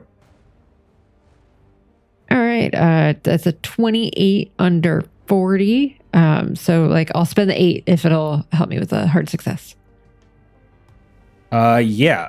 So give me like a maybe a D3. You're just throwing an empty case. Give me like a D3's worth of damage. Yeah. I'm imagining that the 1930s version of this was actually metal, and it's not like the that's thin fair. plastic of That's fair. today. That's fair. D3 plus 1. Okay. And then I did make it a hard. I did spend the 8 luck to make it a hard success on the throw. Okay. All right, I rolled a 4. So then I end up with a 3. And so you hit it, you scrape the side of the wall, everything falls to the ground. The spider is no longer up on the wall, but when you come over and kind of like toe a little bit at the first aid kit and move to the side, you see the twitching legs of a dead spider, as you did in fact kill it. Okay, excellent. She smashes it for good luck. You just for kind of stomp on a little bit more. She's Yeah. just like, yeah. And this orange ooze starts to amass on like your shoe, on the bottom of your shoe. Goldie, you see Marie go into town on the spider. What are you doing, Goldie? I don't know why there's spiders. Assuming Patrick has announced that he is being attacked, I would assist. Okay, you want to run into the cockpit. Okay, so I'm going to say I will have three to of you kind in of here. Yeah, it's very probably tight in here. Yeah. Yes, he's laying on the ground, so I am probably sitting on top of him, beating him with the shoe. You're sitting on top of Patrick, beating him. Got it. Understood. Not like with the shoe. Yeah, to kill the spider. Space with it. What is we this? all heard it. It's there. Yeah. Yeah. Okay. She's like, your fiance's dead. It's okay. You're fine. She's like, Murir, yelling, die, as she's trying to kill the spider. Okay. I'm going to say, yeah, go ahead and you can swing. I'm going to say penalty die, though, just for the confines and such. I think it's going to be kind of difficult to maneuver around. Yeah. Okay. So I'm doing brawl with a penalty. I will take one boost, please. So I'm going for a 35. Got it. 43 is pretty good. I will spend the 18 luck to pass. All right. I am going to attempt to dodge because they do have stats for them. So I am going to attempt to dodge. Okay. And with a 45, I do. What I'll say is it has hopped off of Patrick, but it's still scurrying across. So your attack managed to get it off of Patrick, but now it's scurrying across the floor and kind of like underneath the seat to the other side of Will. Not dead, but no longer threatening Patrick. Okay. Okay. Top of the round, we come back to the top. Will, take a point of damage as you're starting to like feel like this taste in the back of your mouth. Your eyes are kind of starting to water a little bit. Your hand is almost kind of getting a little numb. What do you want to do, Will? Would I be able to possibly navigate to see where we are, like above water, like if there's land nearby, that kind of stuff? Which direction we want to point the plane to? Yeah, but I would want it as a penalty die since you don't have any instruments that are functioning right now. This is purely sight. All right, so my navigate is 60 with the penalty die. That is, it would have been so good without that penalty die. 86. I don't have enough luck, so nothing. You know that you've been in the air for almost 4 hours. You know that it was going to take you around 4 or just over 4 to get to Valletta, and you can see the appearance. You can see land in the distance, but nothing close. Otherwise, you're over water.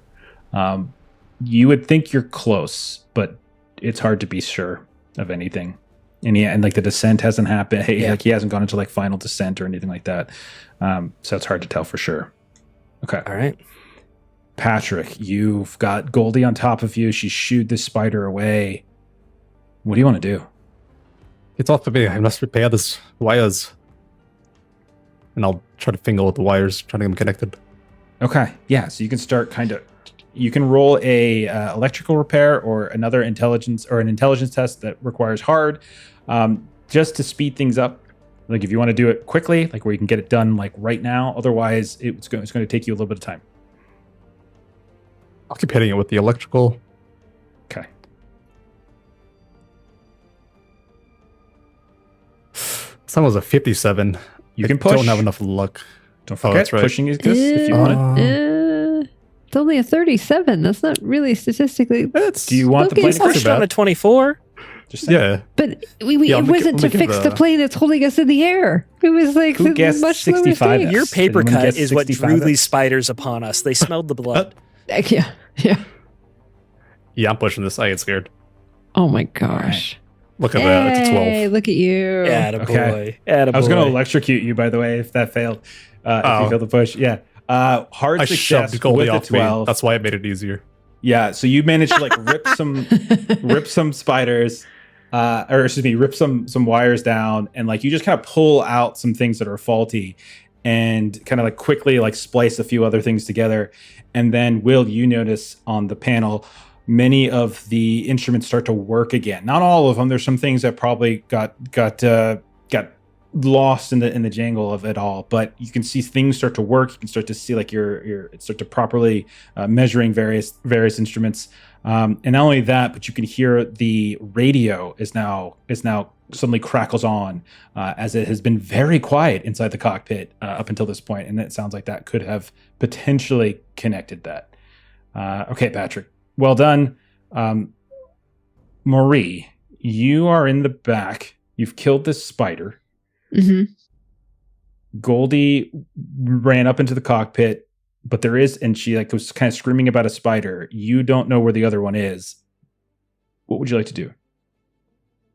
Marie is going to pick this first aid box back up again, and she maybe a spot hidden to try to find this other spider to throw this out again. I will take it, but I'm going to require a hard success because they have a very high stealth rating, as you might expect for a spider.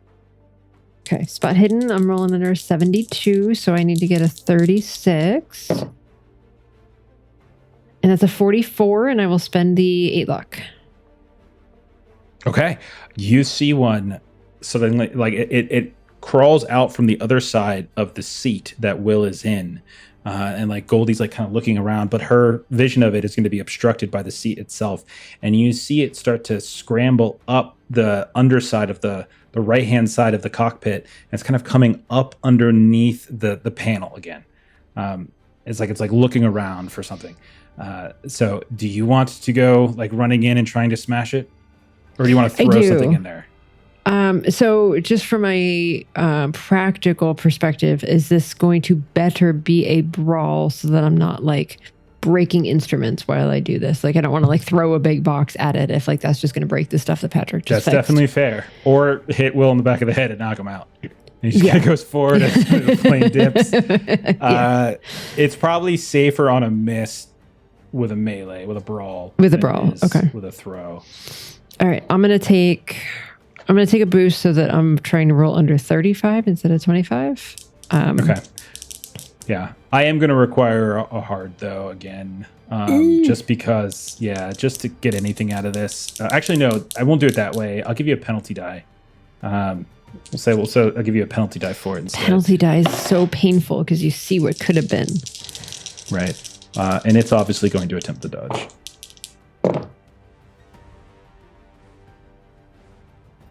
Eek. All right. How'd you do? I fumbled that. That is a 95 over 35. Okay.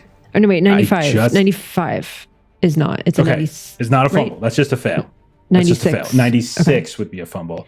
Okay. Whew. So you come in, you start swinging, and you kind of block it off, and then it skitters back down, and you see it disappear to the floor. There's like little seams in the floor. You know, there's like a crawl space and such that you've seen Frank go down underneath before, making various connections, and it disappears underneath there. Okay. Goldie, what do you want to do? Can I like assist Will? Like I know the bite and like the discoloration on his hand is kind of going up his arm. Can I maybe try and do like a tourniquet to try and prevent the poison? Yeah, medicine test. Oh fuck, medicine. Okay. Yeah. Sorry, it's a poison. Yeah. Yep.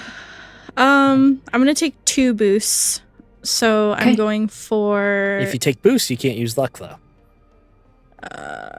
I have the same amount of luck. So I'm going for a 21. Okay. Give it a go.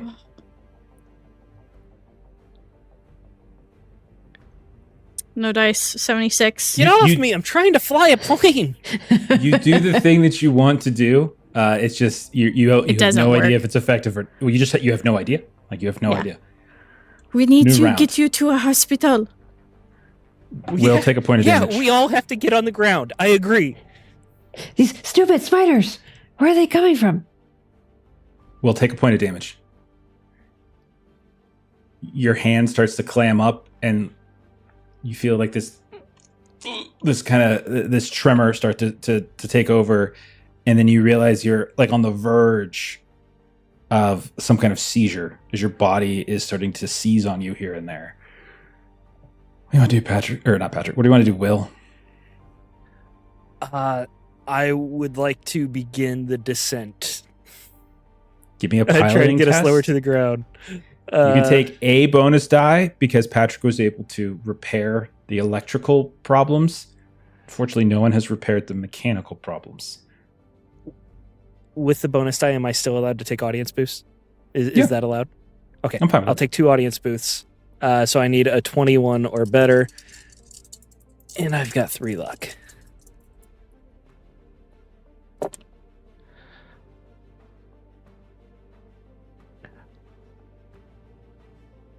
I rolled a 32 and a 22.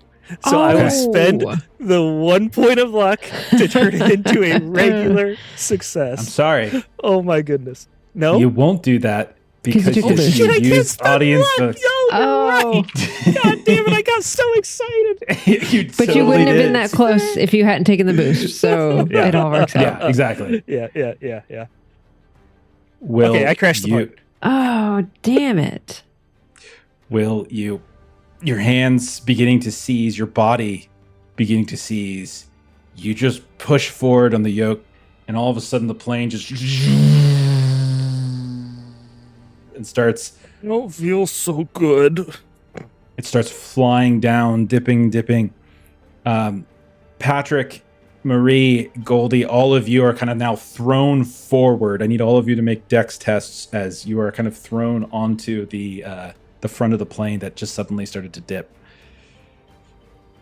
As Marie is kind of rocking back and forth, she passed 63 under 70. Okay. 17 is a hard. Nice. Fantastic. Oh, and Goldie also passed with a 40. Okay, 40, so yeah. all 3 of you managed to keep hold of yourselves. You don't get thrown on, like you managed to grab onto something before you get thrown into the instrument panel or into Will. But as you crane and look over your shoulder, you can see the ocean, the water, the Mediterranean Sea is coming up on you all quite rapidly as you're... what do you all want to do? Patrick will say. Get a hold of yourself, Will. I'll grab onto the wheel that he was holding onto. You will need to make a what do we want to call this? I guess we can call this a strength test, maybe. Yeah, we'll call it a strength test. I like that. Patrick's pretty strong. Okay. And Decent. what is? Yeah, and Will is not.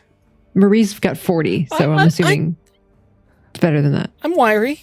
You have 50 strength. 34. Okay, Say regular.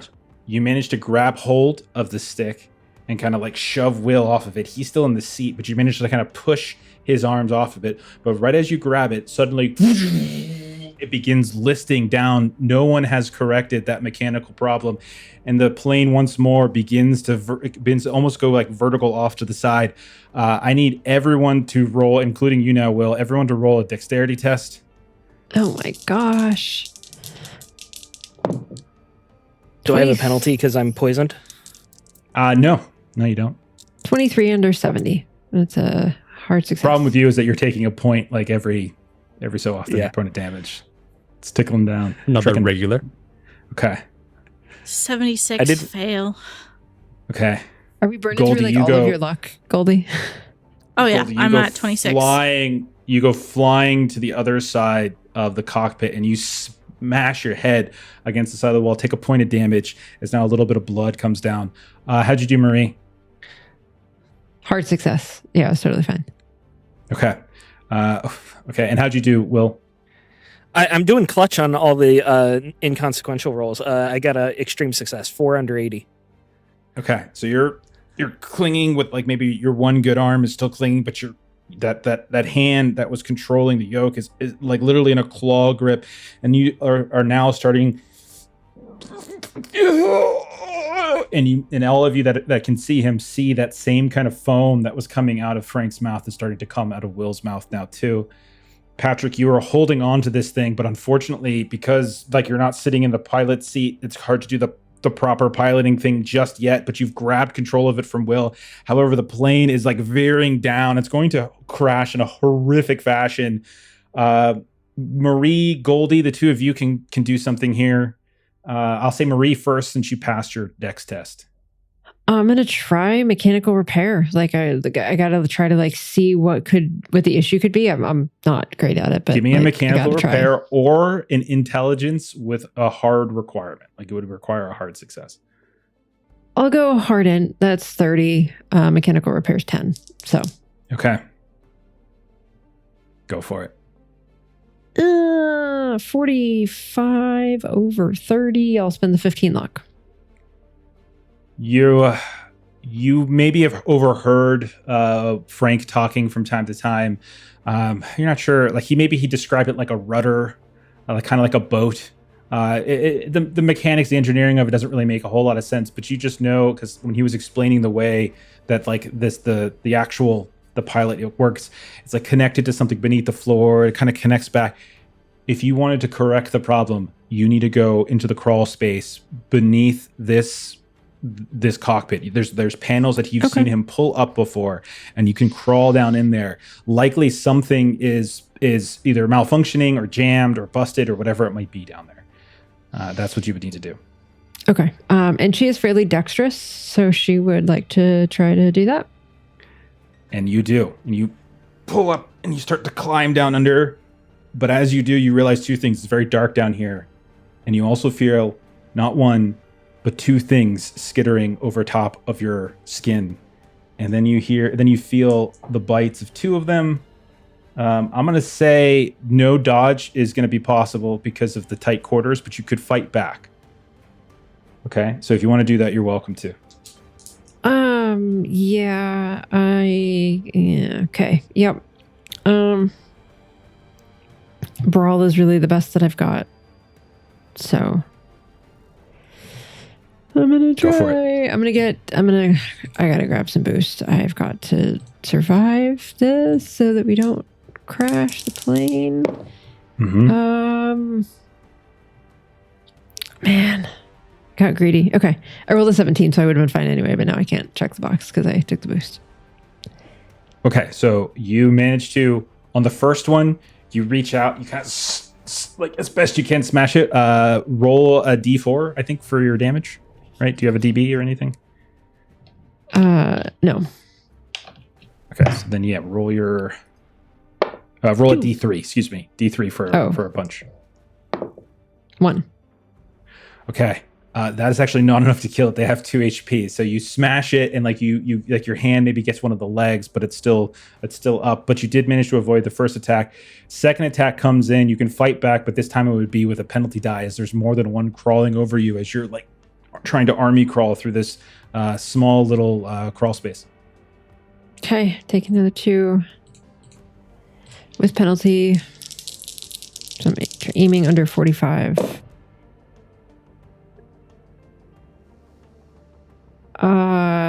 Yeah, I rolled a 4 and a 44, so both of them are under 45.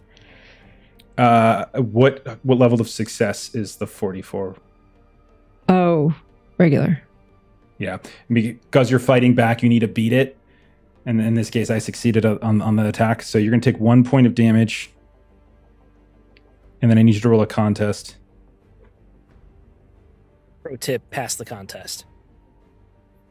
I'm sorry? I said pro tip, pass the contest. Yes. It's a 50-50, and I rolled a 3. Okay, yeah, good. So you feel a bite, and it hurts.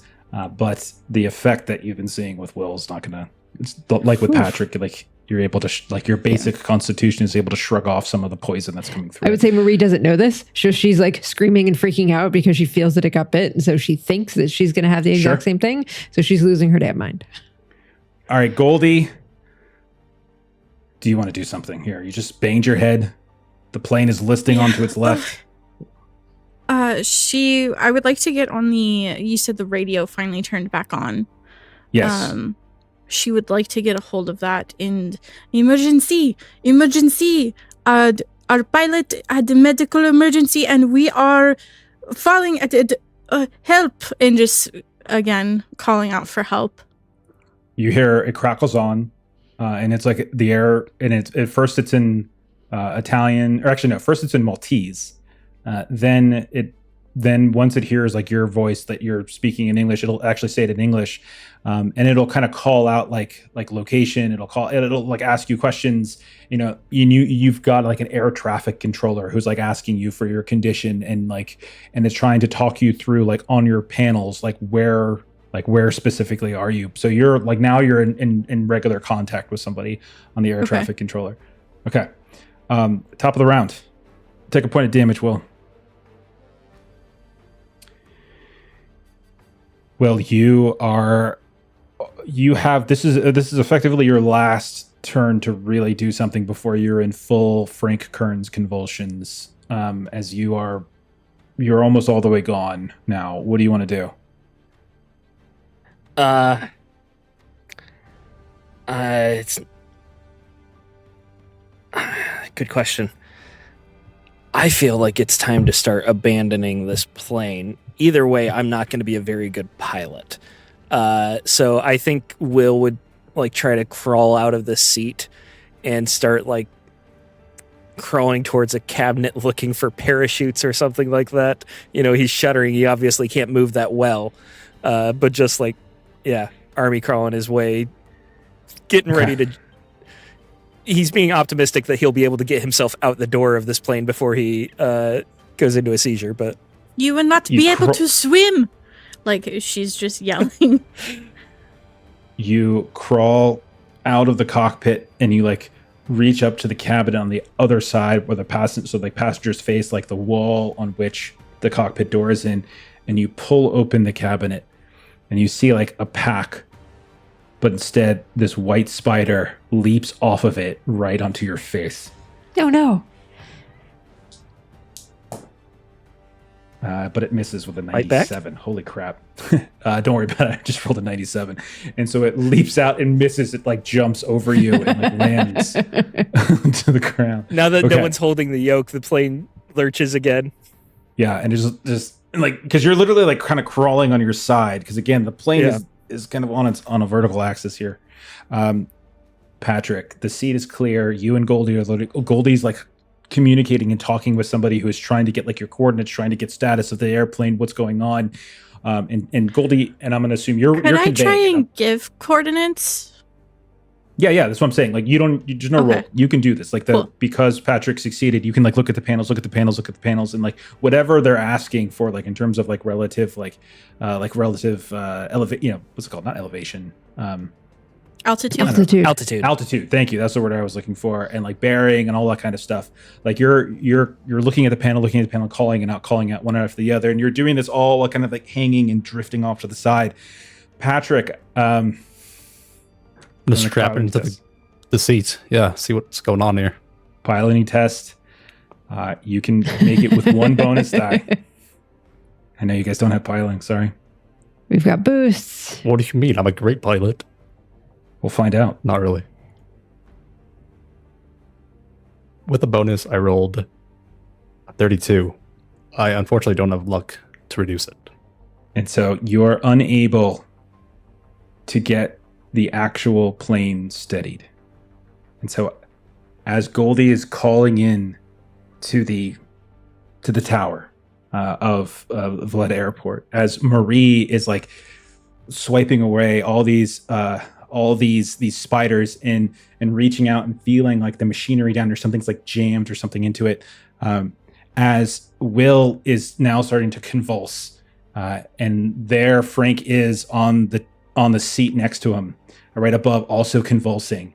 The spider crawling now over top of Will's face as it's moving towards the cockpit itself.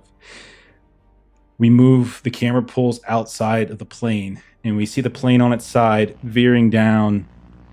The wing clips the water, the beautiful water of the Mediterranean, and we see the Skylance careen down into the water and crash. And that is where we're going to go ahead and end for tonight, and we will pick up you've ruined us on our new game next week. No. no. Perfect landing. Any landing that you can cartwheel away from, because that's effectively what happens for a bit. Is what we'll do. Oh, guys. no. What a session. My gosh. I mean, at least a Holy 20 of moly. swim is better than a 1 in pilot. Guys, you just crashed. We did. And then- we crashed the plane. It is entirely Patrick's fault because And he was at the yoke Kearns- at the end. And Kearns can't swim because he is seizing, and Will's not going to be able to swim because he's almost seizing. Will, Well, how much? it's all right. What's your total HP? Not I took what's your 5 total, possible? so I'm at 15 left. 20 max. So it And wasn't then half same- of your health at least. Same question for Marie. What's your I took max? 1. So my max What's is your 20. max and I'm HP? 20.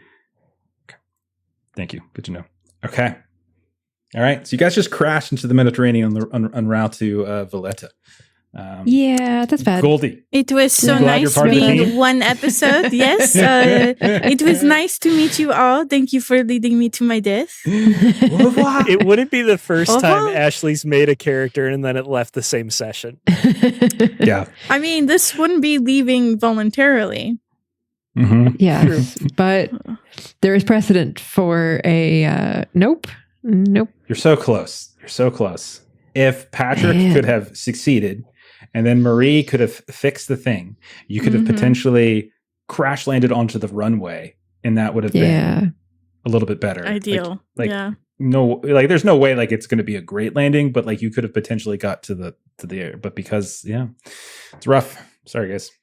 Oh, Anyhow, dear. what do we want to play Oh, dear. next? What are we thinking? thinking? We're, I had Something Shadow about Dog on the planes brain in it. lately. One Ring? Little One Ring. One Ring You wanna do again, One right? Ring? Shadowdark Brindlewood Bay? Bay. Brindlewood? Brindlewood Bay. Ashley's never going to say no to that. Hey, I have Yeah. numerous shawls now. You do. You are Got a lot of getting ideas. yourself costumed up. This is when Maitreyi sends me a message. She's like, can we say Carmelita hung back in Marseille and said she'll catch up later on a different flight? She missed her You flight. just retcon that. Yeah. Got caught up in security. You just have some random other woman in the plane that just didn't look. We didn't really know her that well. We barely knew her. Yeah, we could take you to Malta, no problem. No. It's like Home Alone where you're goodness. counting heads and there's just a random stranger. How does that even happen? I still don't get it. All right, let's get out of here. A couple quick closing plugs. We've been joking around about Maitreyi, but you should definitely go check out Maitreyi Plays Games. She does all sorts of wonderful videos about the tabletop role playing game experience, centering the GM and player experience. I butchered it, but it's an awesome channel, so you should go watch it. Steven, tell us about your game, your awesome game. So my favorite new game of the season is We're in Danger. It's a game where people are in danger, as the name says. It emulates like slasher films or natural disaster films. It was designed by one of the coolest people I know, a guy named Jeff Baker, who is the keeper of our game now. And it's absolutely amazing. You should check it out. It's on itch.io/we're-in-danger. And you should also check out huckleberryrpg.com for all your Weird West horror needs. Awesome game. Just finished up back this past week. Made $1 billion gajillion. And so there's going to be fancy new stuff coming out in 2026. But it's also lots of stuff already available to you in digital PDF form on drive-thru. In terms of streaming schedule, next game I think we've got scheduled is Monday, where we're going to be playing some We're in Danger. I think we're going to be doing some Victorian era, like ball season horror stuff. Tuesday, we've got I keep doing that. Tuesday, we've got Hardwired Island, where you can see Kipser running us through our cyberpunk millennial campaign. Thursday next week, we've got Legend in the Mist for our rustic fantasy. Not sure about Friday. We're still kind of figuring out our schedule moving forward. But that's where we're at. Conan will be sometime next week, but I think it might be next Sunday, not next Friday. It's confusing, but something like that. All right. Let's go ahead and raid somebody. I'm going to raid Rolling Nomads. We're playing some Vampire the Masquerade. So follow that raid. Have a great rest of your weekend. We'll see you all later. I mean, they won't, but I will. Bye-bye. Au revoir. I was saying, yeah.